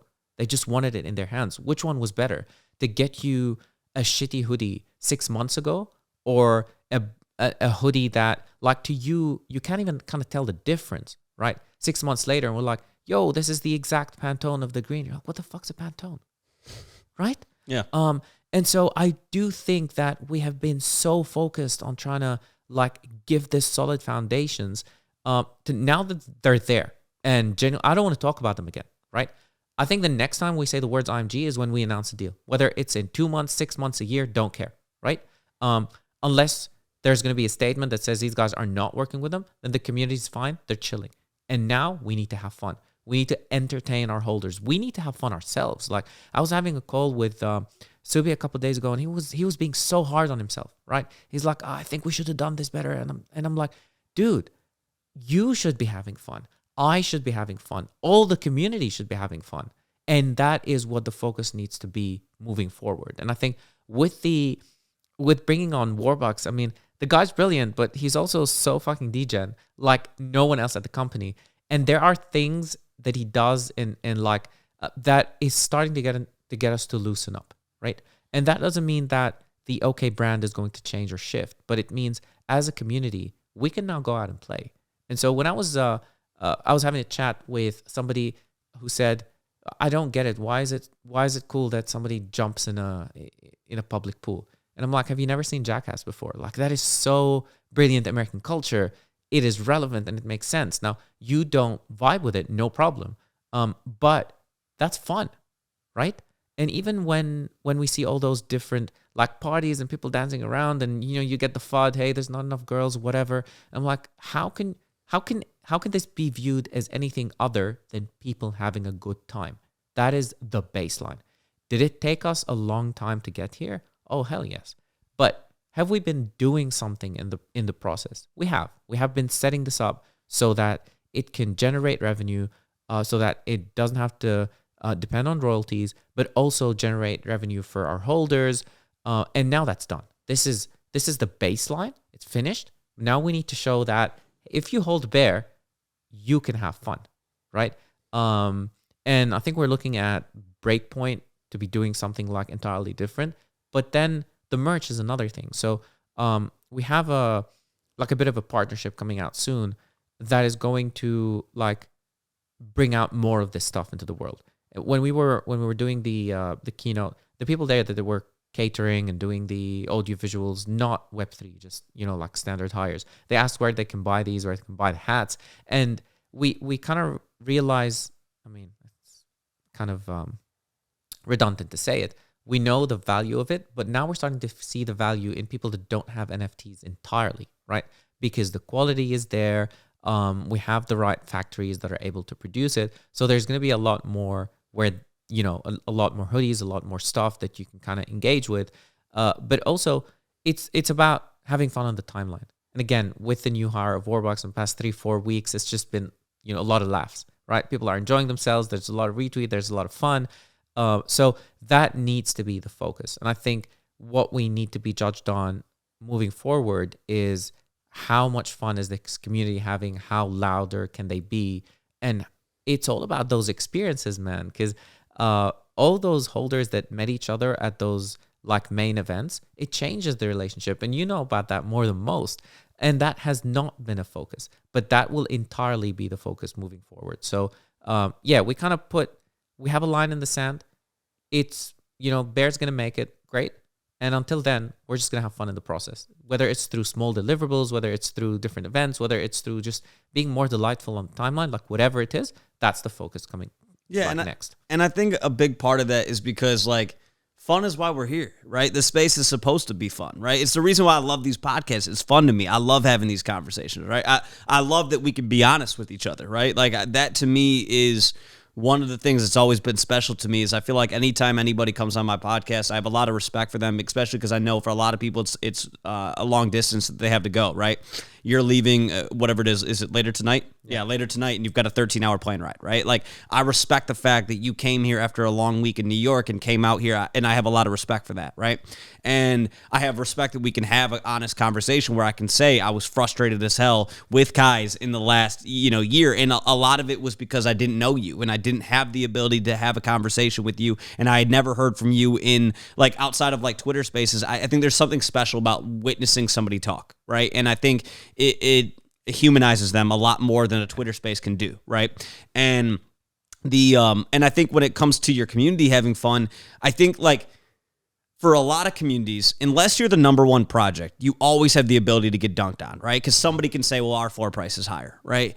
And so sometimes to me, I'm like, man, lean into the dunkable, right? Like lean into the we were 28K. Lean into it, right? Have fun with it. Because the way that you do it is you're basically like, yo, I know I'm down bad, but I'm good. Because I almost look at it like when somebody bought the top of Bitcoin in like 2017, right? They probably, if you didn't learn to laugh at yourself, you had a hard few years, right? Of like, wow, I bought the damn top, right? But when you can lean into it and you're like, yeah, I'm not the greatest, when everybody else was buying Bitcoin at 1,000, I was buying it at 17K, and then it fell off a cliff. And when you can lean into that a little bit, one, you feel better, right? And then two, when it does go back up, if it does, you feel a euphoric feeling that you've never felt before, right? Yeah. So that was kind of me. Like me, I was kind of buying the top of Bitcoin back in the day. And then when Bitcoin went to 60K, I was like, well, hey, now I'm feeling real good, right? So it's the thing of like, you have to learn to laugh at yourself. And I think the reality of it is, no matter what the situation is, until OK Bears passes all-time high and reaches that new all-time high, there's always going to be people that go, okay, you guys are a failure, right? Okay, cool. If you think they're a failure, that's fine. And for you guys, I'm like, man, I wouldn't even, if I'm a holder of OK Bears right now, if I'm listening to this right now, dude, don't get mad at that. Lean into it. Laugh about it. Like, that's the reality. Like, dude, every project's a failure till they're a success, right? That's the reality of it. Like, when I moved out to LA, I was working with music artists and stuff like that, and one of them dropped out of college to pursue music. And I said to her, I want you to keep this in mind at all times. On paper, you're a loser, okay? You're a college dropout who's pursuing music, working a restaurant job to pay your bills, right? I said, on paper. I said, that's what people would say. I don't believe you're that. I think you're a future star, right? I think you're going to do incredible, incredible things. But on paper, you're a college dropout who's making minimum wage, right? And I was like, but use that to fuel you and lean into it. Don't run away from that. Lean into it. And she did, and she's doing really well now. She's killing it, right? And so I think that's something where you have to like learn to laugh at yourself in order to be able to laugh at anything else, right? And so I think it's commonplace in this space to like when somebody is coming at you to like fight fire with fire, and it's like, dude, just laugh more. Like, one, you feel better, right? Like, I don't get into Twitter arguments with anybody. Like, there's nothing you could say that's going to get under my skin, right? Because it's not that deep. And I also know that if we got together in person, we'd all get along. Like, I say that all the time. I'm like, man, half the people that are bitching at each other on Twitter, you put those two people in a room, don't tell them what each other's Twitter handle is, and just be like, yo, get to know each other. They'll come out of that friends, right? And I've always believed that with life, with religion, with politics, with all of that shit. You just put people in a room and don't tell them where they stand on certain things and just have a conversation. They'll all be best friends afterwards, and we learn to communicate in this world, right? So for your community, like, I do believe being well-liked in the space is a good thing, right? Like, you being well-liked is a good thing. OK Bears being well-liked is a good thing. Your community members being well-liked is a good thing, because I think that's what gets other people to kind of hop off your back, right? And I think Klainos has been the best example of a project that's achieved that. Whether you hold a Klaino or not, you respect the team. You respect the guys that are there. You respect the whole team. You respect everything about it. You respect the art. You respect, the effort they put in and everything like that. And so they've made it where it's really hard to talk shit about them, right? That's a really tough thing to achieve, but a lot of it comes from encouraging your community to go do cool things, right? Like I had somebody come up to me at the Klainos party in LA, and they had merch that they created, right? And it's like, dude, that's dope. Like, take what you have and run with it. The worst thing that can happen as a community member of any NFT project is that the community reaches, or the team reaches out to you and they're like, hey, we can't have you doing that, right? Like, we don't need OK Bears condoms, okay? Like, but like, if you have this idea of like, yo, I think I have this great idea of what I can do with OK Bears. I can take their logo and I can go put it on this, whatever. Do it. And you might not agree with that, but I'm like, do it, and then just ask for permit or for forgiveness. Because if the idea is that great, you're gonna go, oh shit, I never thought about that. That's brilliant. Let's incorporate that. Let's have a conversation. It's gonna lead to something cool.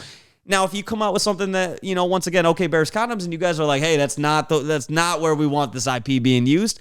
Okay, you have a conversation with that holder. They understand where you guys are coming from, and you move forward from that. But you might get the most genius idea that you've never thought of. And so it's like encouraging your community to go do things and then like see who's doing great things, who's got that killer idea. And I think that's also what gives that let's have fun sort of thing. Yeah. That's what encourages that, is just being able to say, hey, I have the ability to go do this. And the worst thing they might say to me is like, hey, we can't do that because of X, Y, and Z. And then they learn from that. But, the best case scenario is some brilliant idea comes out of that. We do have some people creating some incredible stuff. But I think with OK Bears, the community fully understands where what you can do and what you can't. So it's all been outlined and all the rest of it.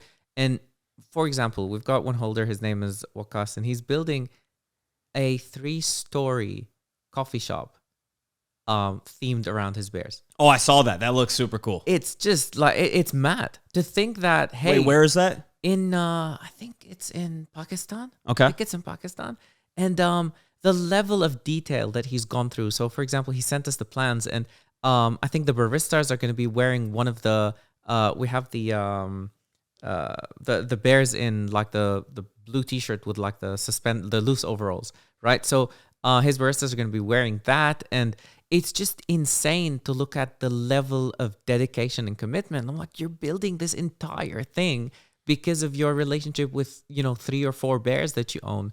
And you're right that when you start looking at that, and the initiative doesn't have to be that big, right? We've had much, Luca, for example, he does OK Bear logos that are like LED lights, and they're gorgeous, and the whole community, will pick one up. And even though technically speaking, this is not a commercial exercise, he just literally brings the logo into your house, right? So he's not kind of building a business around it, but everyone that has that feels like they're one step deeper into the project, and which also genuinely, outside of those damn wristbands, it just feels like such a missed opportunity not to have more things in the hands of holders. So I totally agree, and I think we need to, where I found it hard to laugh at ourselves, because you said you gotta laugh about it, and I think maybe I will shake this at some point, but I can't help but have this sense of responsibility, right? And so for the people that did buy the top, anytime I try to go into laugh mode, I'm like, but there are some people there with some serious losses, right? Some of them are hurting. Some of them would like to be a bigger part of the community, but either bridges have been burned because they've set some shit when they're down, which could be justified, right? It's a unique one with us, because you got to remember, we started with a massive explosion, right? And then the things, or the little points that people remember, is these guys, went nuclear, and then they bombed, and then they're trying to make it back. But it's not a linear story of a rise, with little bumps along the way. And I think, as you said, that initial kind of meteoric explosion at the start created negative sentiment that we do not have control over. The whole, this project is coming out of nowhere, and then it flipped everybody, and now it's stop on sold, and then it's also flipped all the volume. And regardless of how we were acting, those actions in isolation made other people feel worse about their bags, right? And again, that is totally human and justifiable. So the way we come up, I think it's going to be a little bit more complicated, right? I do think we need to loosen up. And I think maybe, because I keep getting told this left, right, and center, for people in the space and otherwise, they're like, people's investment are people's investment, right? But I don't know. For me personally, I think my dream is to get to a point where everybody is like net positive because of bears. And then at that point, I'm going to be screaming at them to actually sell. And then if they don't, I'm like, well, now you have control over that, right? But I do think our presence needs to be more fun. I think we should be able to laugh at ourselves. I agree. And it all kind of starts with like the admittance that focus could have been on other stuff and things could have been done better. And then things could have been communicated better. But we get to a place where I think the learnings have been learned. The baseline has been kind of covered. The vision is there. And I'm so excited to, like, we got a team of 30, 32, 35 people. To have all of them now turn around and think, okay, community building, all of us. The things that could come out are absolutely incredible. But until this point, the focus has been on, getting here. But we're here now. And there's a lot of confidence internally. There's a whole community that genuinely just stopped caring and is having fun. And it is because we're kind of following their example instead of like the other way around. Because like you're looking for a founder to lead. And here I'm looking at my holders and I'm like, dude, these guys are just vibing. Like they don't even care in like the positive sense, right? They're happy to be around each other. There's all those relationships forming. They're confident that OK Bears is going to be a thing. And then whether it becomes, a real world thing in a year or two, until then, we have to make the journey a lot more fun. And yeah, I'm looking forward to doing that. Yeah, and I think the community has to realize, this goes for every project, you have the ability to help make it more fun, to keep it light on Twitter. Like I think there's certain times, there's a few things you can do. One, I think like when I say laugh at yourself, I don't always mean in the sense of like literally laughing. Sometimes I think it means just acknowledging the obvious, right? Like, so when it means like if somebody bought the top at 28K, right? Obviously you're not going to laugh and be like, well, you bought the top. No, sorry. Like obviously that's not what I mean, right? Yeah. I'm more mean in the sense of like being like, hey, we know it. We know that's considered an L until we prove otherwise. So, hey, we're going to do what we got to do to make that not an L for you. And the one thing I never want you to doubt is that we're going to work our ass off until it's no longer an L for you, right? And with and you're never going to have to wonder if there's a sense of like how hard we're working or how much we care or how much we understand. We get that, right? And same thing with the community. Like, dude, if somebody goes, hey, the OK Bears project's a failure, and you respond back and you're like, we're not, and here's why. Yeah, bro, you're just positioning yourself to get Shaquille O'Neal'd. Like, don't do that. Also, the person posting that isn't looking for your answer, right? So so all you got to do is be like, yeah, you're not wrong. Like, hey, but like we're having fun over here. We're having fun. And like, you know what? Like, yeah, we're not at the all-time high yet.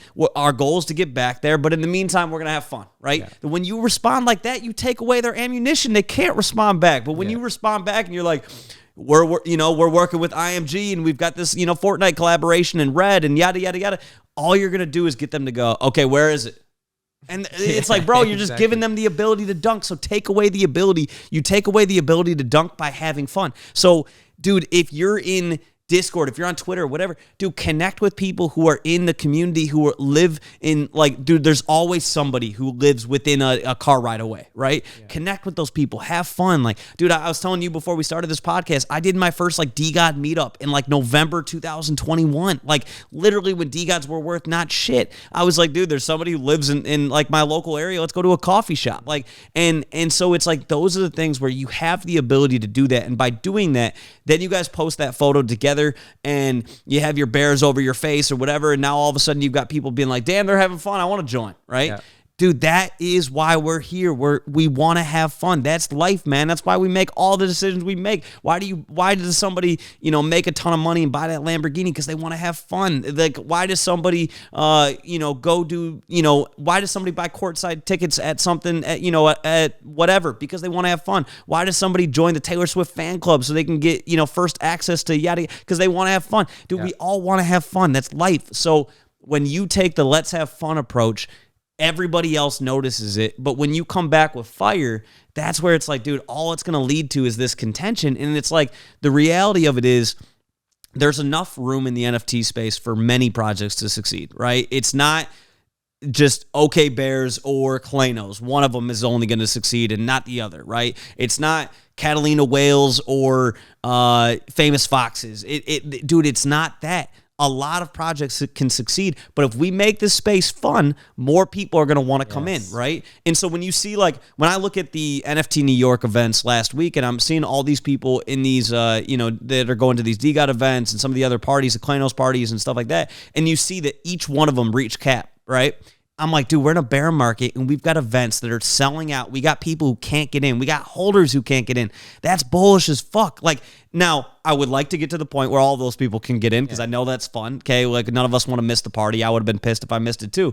But the reality of it is, like, the more fun we have, the more we make it where non-holders want to come. And that's how we keep growing this thing. So when we talk about onboard the masses and shit like that, the way we do that is by making this space so damn fun that somebody who's on the outside looking in goes, dude, I want to join. Yeah. I want that hoodie. How do I get that hoodie? I want that. I want to go to that party. How do I go to that party? Oh, there's this, such and such collaboration, dude. I want to be a part of that. How? Like, that's how we grow this space, and it's something that doesn't happen overnight. It's something that takes a bit of time, but in the meantime, have fun, Yep.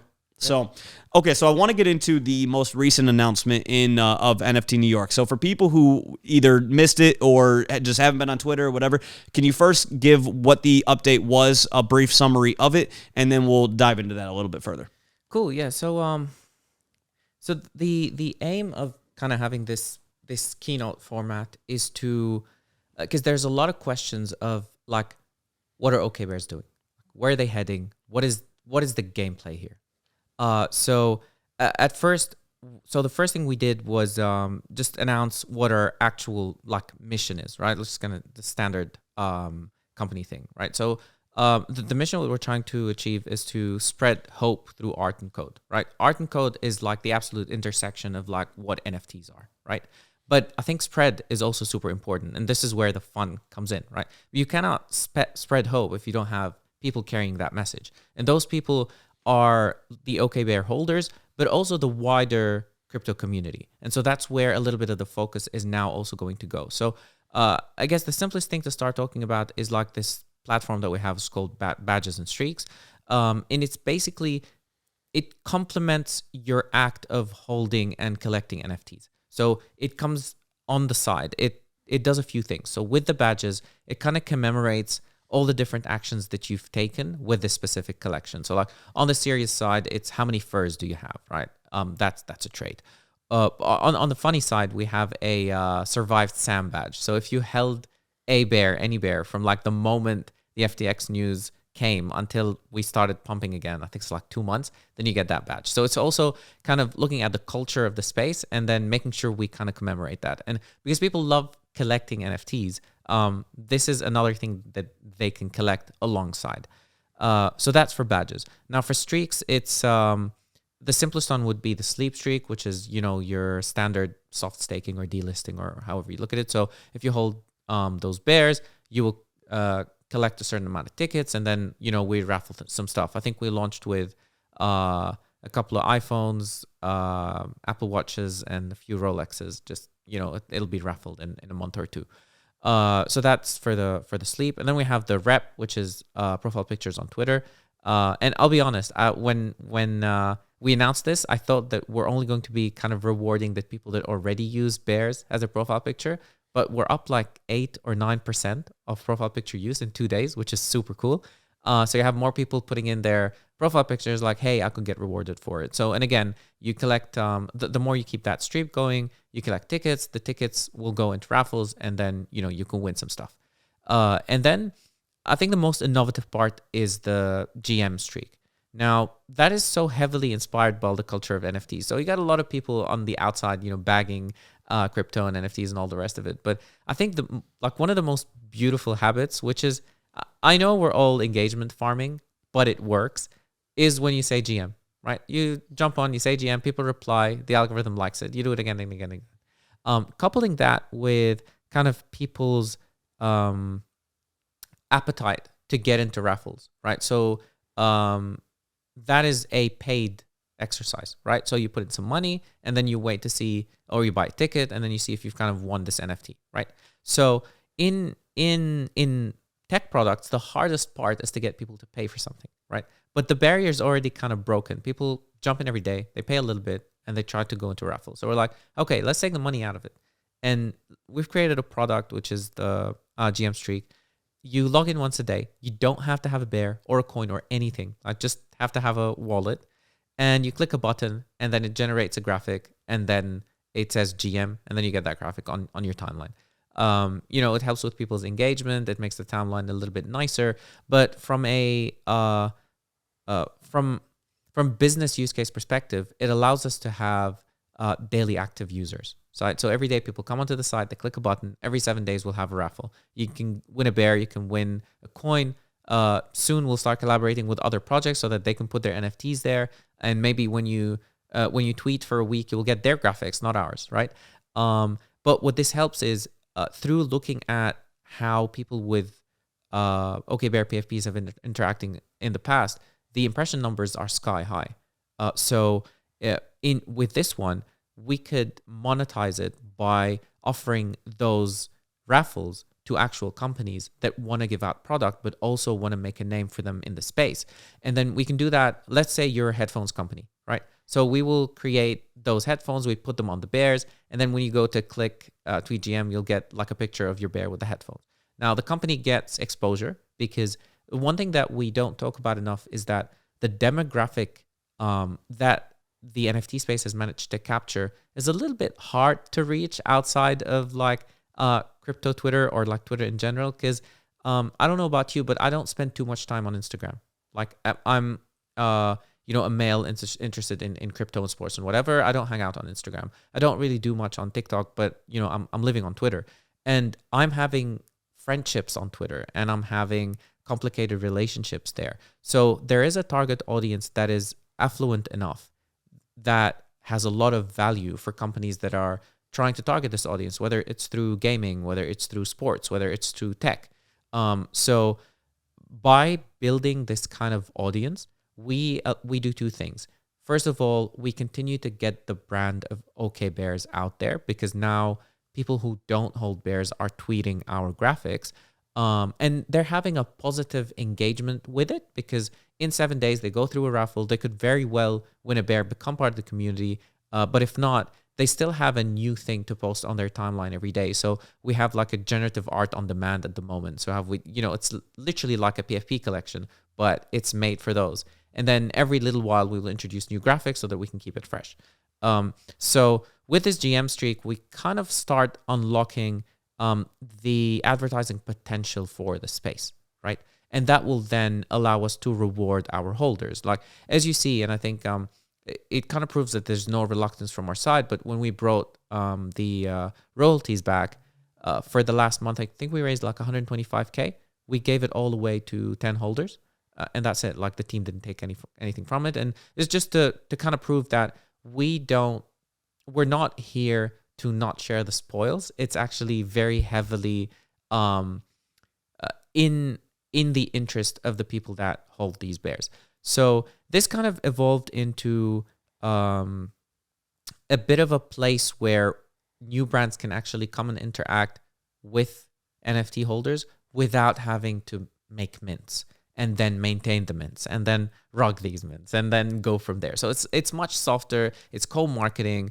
All they have to do is give us a couple of products, and then there you go. So that was Badges and Streaks specifically. That's our first fully fledged like Web3 software, if you want. We've got tons of plans to keep growing it, and the community's been liking it so far. So that's pretty cool. And then from there, we just spoke about a couple of partnerships. Shout out to Air, who we did the Lonzo thing with. Now we're working with Anthony Edwards, and it's going to be a little bit of fun. We also announced our partnership with Red. Now, this was highly contested because people weren't expecting Red specifically.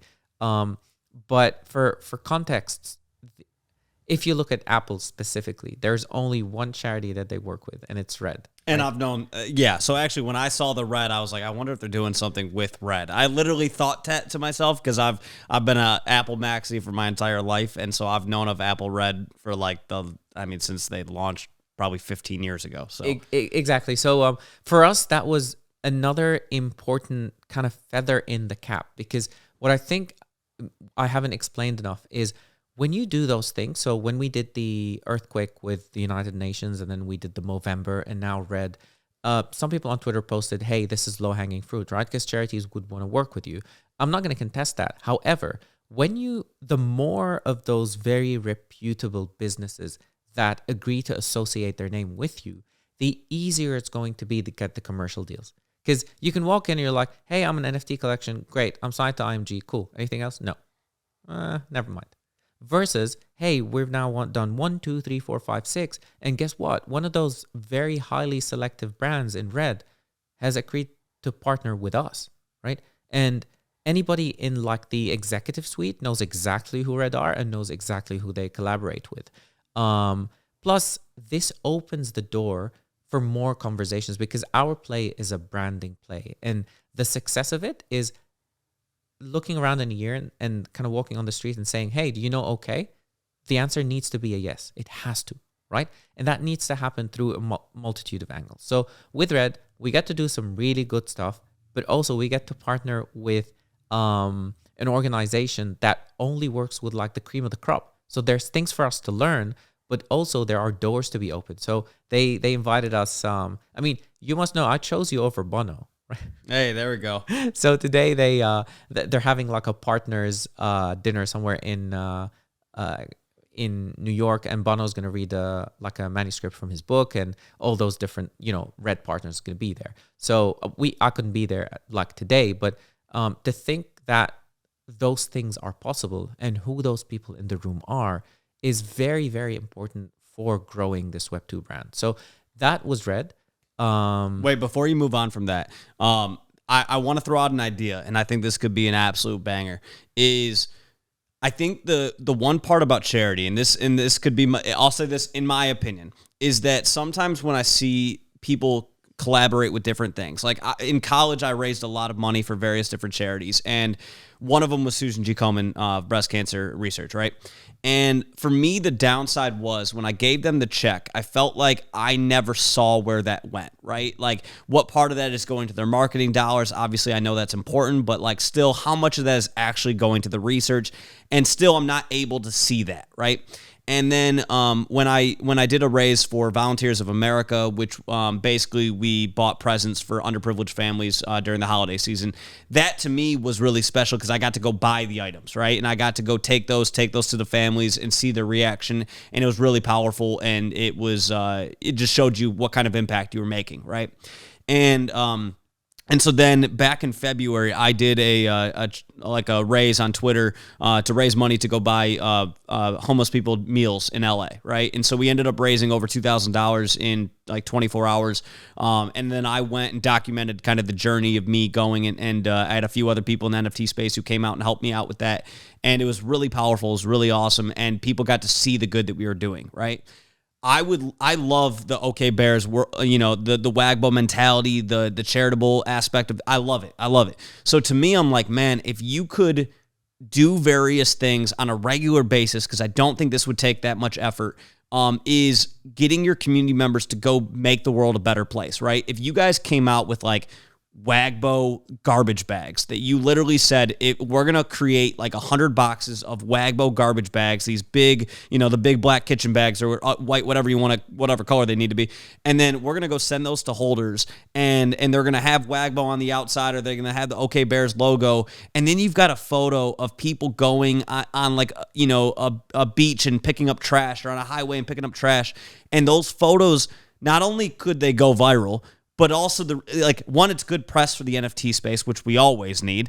And two, like you're actually bettering the world, and people are physically seeing that, right? And so if you guys did that, if you guys went and like created like WAGBO water bottles that you guys then went and like handed out to people who are, in less fortunate areas and things like that. It's like, those are the things where you're not doing it for the press, but the press is a good benefit, right? Yes, and I think like it's hard to not pay attention to that stuff. The press matters. Like people who think it doesn't, like, dumb. It does matter. Also encourages other people to go do the same thing, right? And I think that's the most important part about charity, is that because sometimes people will respond back and be like, well, just do it in silence. It's like, but sometimes when you talk about it, you encourage somebody else to do the same thing. And that's how we make the world a better place. So if you're going on Twitter all the time and all you're seeing are OK Bears holders doing things to better the world, it's hard to not want to join into that, right? That's, dude.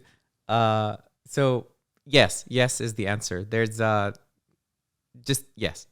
There we go. Yeah. So yeah, I want to see. I'll give you a challenge in the next like 6 months. I want to see a activation where OK Bears holders or even people who aren't holders, but you guys are just giving them to people who are actually going to go do that, right? Yep. I think that would be awesome. I would love to see it. I think it'd be a beautiful thing on the timeline. Yeah, it'll happen. There we go. So okay, next let's move on to the Fortnite partnership or however we want to word that. So is that a partnership? Is that something? No, it's not a partnership. Okay. So with I think both Adam and Warbox. Oh, right. So Adam, he had a lot of fun, right, on stage, and it was so like I was so happy to see him like get into like OK Bears, right, and because like I'm the only person that the community hears from, and to have a different voice with a completely different delivery, different attitude, was super fun to have. The Fortnite thing is not a partnership. It is, so basically this is how it came about. So we are represented by the same company, right? And of course, the first meeting we had with IMG after we signed, I'm like, when Fortnite, and then they're like, just sit down, man. Like, it's the crown jewel. And so throughout our conversations, they're kind of guiding us through different areas. So I'll step back from Fortnite and talk about the couple of different animations that we've been putting out. So we have interest in making short and long form content, right? And also written and read. So comics, shows, movies, right? So we sat down with IMG. We're like, what do we need to do with our IP to make it more desirable? Because the apparel angle seems like it's working really well. And then the toys as well. So those are like small tasters, but bigger conversations are happening.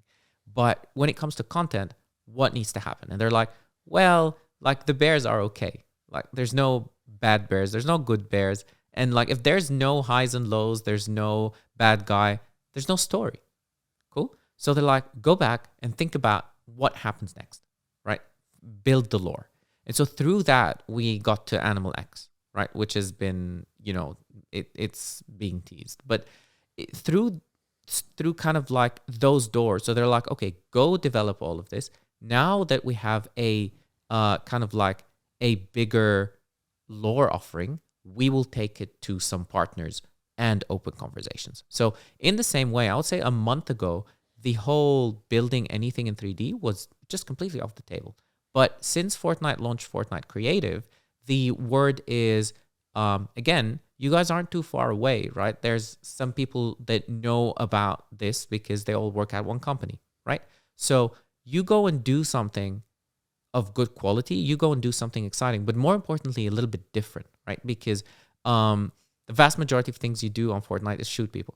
So like, what else can you do that is going to invite interest into those like smaller games or islands or whatever, that is going to make the guys from Fortnite turn around and think, oh shit, this is cool. All right, let's do something. So this comes from proximity and on advice, but it's definitely not a partnership. Could it lead to one? I don't know, and I don't want to speculate about it. But what I do know is that for the first time, we're going to build with community, and I'm excited for that to happen. So this isn't some kind of, do you prefer a green color or red color? It has to be from conception. And I think Peter is going to lead that. We're just waiting for everybody to recover from NFT NYC. I think I've slept 2 hours a night for the past 2 weeks. And then we'll kind of kickstart it. If it comes out good, and this is where the war chest gets invested. When you have a solid opportunity to, for another moonshot. So we're going to dedicate some time. We're going to dedicate some funds. And then if a good job is done, then, it's one knock on the door. But has a conversation happened? No. Could it? Don't know. It would be cool to see. So, okay, and then talk about the other announcements at the keynote. So the biggest announcement really is the partnership with Brand Design. So Brand Design partnership was made through IMG. Brand Design is probably one of Europe's largest retail licensing companies. So they will take your IP and then they will make clothing with it. And then they have connections, or like actually much deeper than connections, with brands like H&M and Zara and Pull&Bear and on and on and on. And so where we are with that at the moment is that we're ready to finally announce that there are some bears that are going to be in shop fronts or shops around the world with one of the brands that Brand Design works with. So we've seen the sampling, everything's gone well. And what's interesting about this one is when the conversation first started, Brand Design came and said, "Yo, this brand wants to use these 8 bears," and I'm like, "No, let's talk about NFTs, right?" And so we're like, well, these bears are owned by people, right? There are a few of them listed, but they can't just go and use it like that. They would either have to go and buy it, or we have to talk about something else. So we had a conversation and we're like, no, they want these 8. You guys figure it out. And so we sat down and we're like, it could be, I mean, forever the question with OK Bear specifically is with this whole kind of like licensing angle. What do I get as a holder? And we were never able to answer this with enough confidence until now, because we sat down and we figured out, okay, well, these brands don't want us to scribble some new bears. What's exciting to them is that those bears are actually NFTs, right? And that those bears are actually held by others. So this whole exploration is so exciting for, the brand that we're going to announce, but others too. So the thinking is you hold a bear, people will, or like those brands are looking for bears to do things with, either, make toys, make clothes, whatever. If they choose your bear, then you're part of the deal. Just simple as that. So we'll see how this one goes. It's definitely make it as you go. We've not seen this in the space yet. But I think Adam said it's going to be 50-50. So for us, like the next year or 2 years of like all those brand deals is not hogging the funds. What we want is wins on the board. And then as much as we can share when it comes to the revenue, we have no problem. And so this then means it's been fun over the last couple of days on the timeline. People are like, hey, my bear is going to be chosen. And, this is a cool bear. I think what has thrown me off is that if that brand had come to me and said, this is what we want to do, can you pick 8 bears? I would have picked 8 entirely different ones. And so it's just, it's exciting to see how this is going to work. It's going to be a really cool case study for the ecosystem and for Web3 in general to see how it's going to work. It's, how we're saying this is an announcement of an announcement and I don't want to wait. The current aim is to be in stores this summer. So we're talking 2-3 months, which again is very Web3 speed. I'm quite surprised. But that is going to be exciting for people to be able to walk in and see OK Bears. And the designs don't have a bear that's this tiny. I mean, the bear is the whole t-shirt. And so imagine just walking around and just seeing bears like you're just a random person, right? And I think that is the first step into really planting that seed. And then where we go from there in terms of all the other partnerships, we'll continue to build on the recognition of these bears in the real world. So do you see that expanding from there to them having t-shirts that have the OK Bears logo and things like that? Because I guess what I could see as a holder is if I'm a holder and my bear is not selected, I would still think it's really cool to see the bear on a shirt and everything like that. Obviously, that's super awesome. I would love to see that. But then but would I buy that? Probably not, because it's not mine, right? So I know that the random person who walks in, if they're just oh, that's cool, they're likely to buy that, right? Yeah. But as a holder, I'm probably not going to rock that because I'd feel like I'm rocking somebody else's ability to make a ton of money, right? Because if that person, let's say that person makes $100,000, right? My FOMO would be so real at that point, right? Because I'd be like, damn it, that person just made $100,000 by doing nothing, right? I'm quite envious, right? And so I get it. You're hoping that more and more bears keep getting used, and that yours eventually does, right? That I understand. But I do think if I walked into a store and I saw the OK Bears logo, that would I would go nuclear for that, because that to me would be damn, we're tapping in deeper, and and that would be, and I think somebody could like that logo even without knowing what the project is, right? So is that something too that when you're talking to these Yeah. brands, that's something they're interested in? Yeah, 100%. So, and it's not just the brands. So, with like there are certain designs that just have the logo or like the word okay, on it, but we're also, I mean, every other NFT collection has promised this, but we are putting out an okay clothing line. Right, so this is why the hoodies took a little bit of time, because we needed to find the right factories, right designers, right this, right that. But the intention is to do it through collabs, but that might take time. So we're also going to take matters into our own hands, and through those collaborations and contacts, we now have access to like the whole supply chain of making clothing. So I want to say that by Breakpoint, we're going to be having a lot of those things. You can either buy them from us. Yes, there's going to be collabs, but I think you're not like the first one and won't be the last to say, if there's a big hoodie that just says okay and nothing else on it, I'll buy it. And so we're going to heavily tap into that. Starting with these hoodies and t-shirts, but we have been designing a line. And we intend to kind of find a way to create like a seasonality to it, because every 3 months there's a new season. You can put out a new set of items, but then how do you bring that seasonality into the NFT experience too? Because we don't want it to be fully detached, right? So in the case of Product Red, we have a partnership to create a red hoodie, not right? But with that one, that is going to be an NFT too. So you buy the NFT or you buy the hoodie, and then you get the other thing. So it's like a twin, and then through our like the badges and streak stuff, you can put that hoodie on your bear. Right now, I don't want to say that this is some kind of dress up and you change the fundamental nature of your NFT. And there's a lot of exploration happening in that angle. But the point is also thinking, you buy something in the real world, how can you flex it in the digital world? So that's kind of like the exploration that we're doing. But okay on clothes, yes, 100%. There we go. Was there anything else from that from New York, the keynote, that we are not touching on right now? I think that's all. We did speak about just the redemption of the founders coin for the real gold coin. I'll show it to you. I've got it in my bag. Oh, hell yeah. It's just a small thing, but it's pretty cool. And I think in general, the one thing that... Wait, can you show me that right now and I'll react to it? Yeah, I'll block it out if you don't want people to see it. No, you can see it. We put pictures on it. All right. Okay, yeah. I missed that. There we go.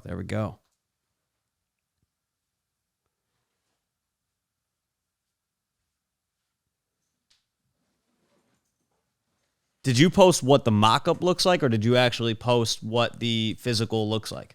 We showed a picture of the physical, but like not, we haven't actually posted it online yet. Oh, there we go. We had it at the keynote. There we go. This is a true reaction then. All right.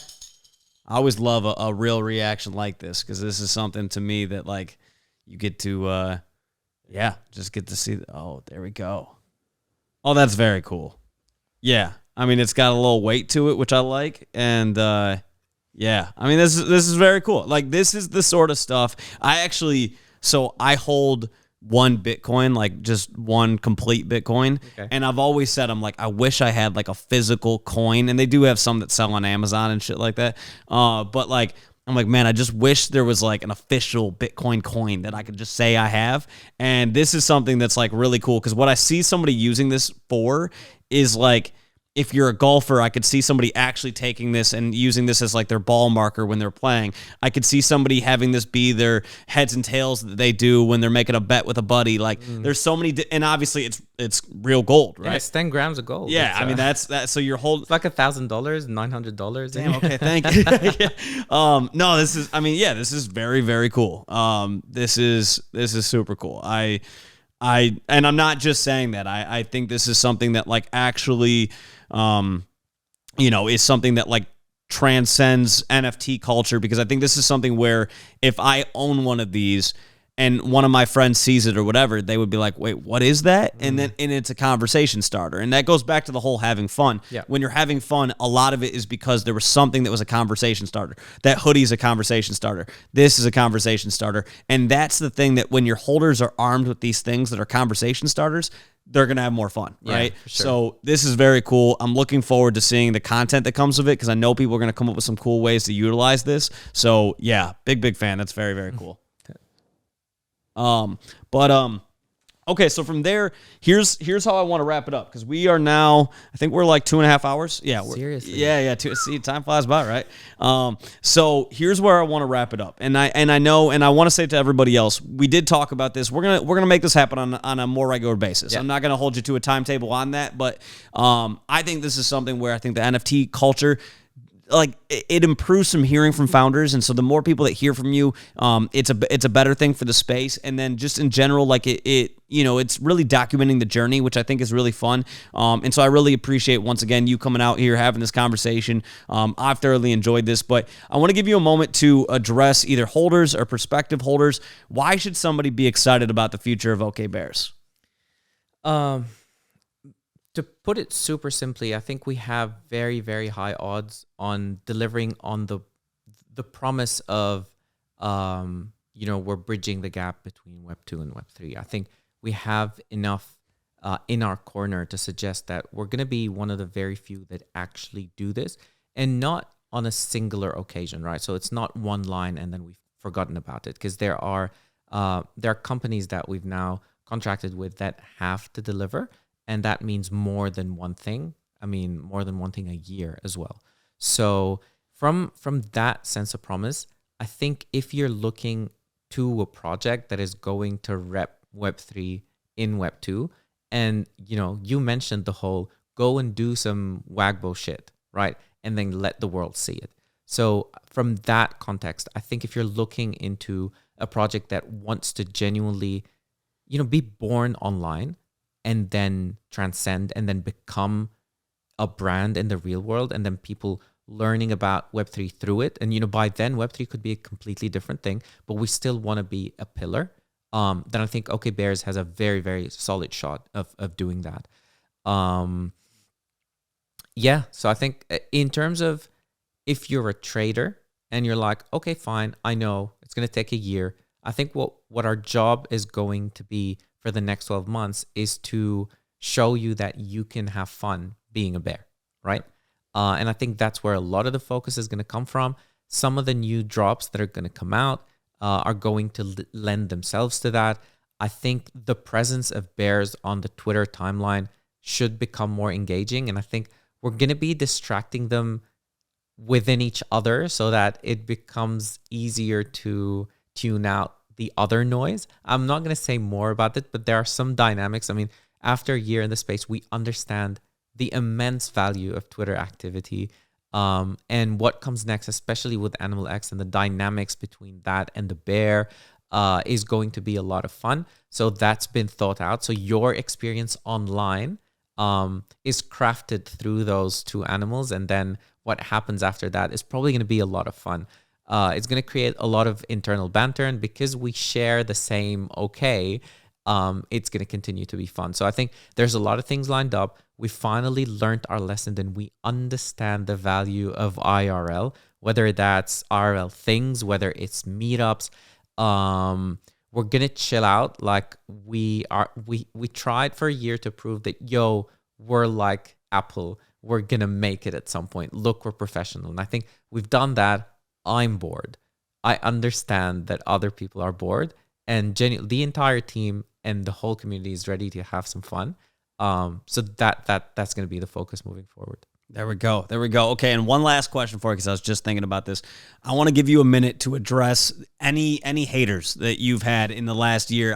I'm a big believer that, once again, haters are people that care. Like I will always say, like, I think great conversation can come from talking to people that seem like they genuinely don't like you, but the reality of it is they haven't met you, right? And they, for the most part, they haven't had a conversation with you and things like that. So I want to give you a moment to address either the things that you've learned as a founder of, like, hey, I could have done this, I could have done that, and just talk about, for the people, if somebody is not a fan of you, like, once again, I readily admit, in my private chat was not the biggest Kai's fan. Since I've been able to get to know you, I've thoroughly enjoyed getting to know you. I've enjoyed our phone calls. I've enjoyed texting with you here and there, and I've thoroughly enjoyed today, and I hope the same for you. But, I wanted to give you a moment to address the people who have said something negative about you on Twitter. Is there anything that you'd like to tell them? I'll split it into two. So if you're a holder, I'll only say this super simply: I get it. So I'll move past that.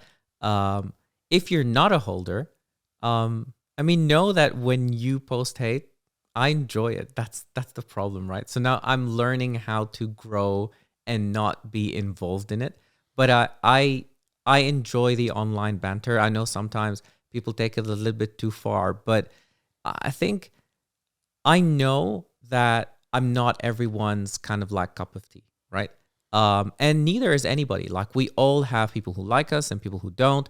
I know that the majority of the things that are said towards me specifically are either because of the run-up of bears on the way up, or some of my interactions with your favorite founders on the way down. I think it's probably really important to look at the space as a whole and think, how am I going to be a net positive, right? We've all had our dramas, we've all had our ups and downs, but I think now that we're like really in the bottom of the bear, where like the outside world, doesn't really care too much. I think there's a responsibility on all of us, but starting with me, to ensure that when we interact on the timeline, if it's not fun, just don't interact, right? And this is me talking to me.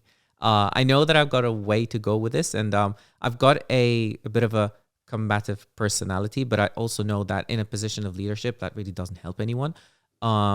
So for everybody like interacting with me moving forward, if you want to bring the hate, I promise you I'll be smiling behind the screen, but I'll try not to interact, or I'll try to find ways to actually, calm it down and then, kind of flip it around.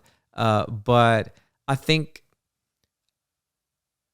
I understand it, whatever it is, whether it's from holders or non-holders. I think the entire existence of our story and my story just kind of makes sense. It hasn't been your smooth sailing, slow rise to the top. There has been seismic events that have happened in the meantime. There's been interactions with other projects, with the space in general. It's been heavy, right?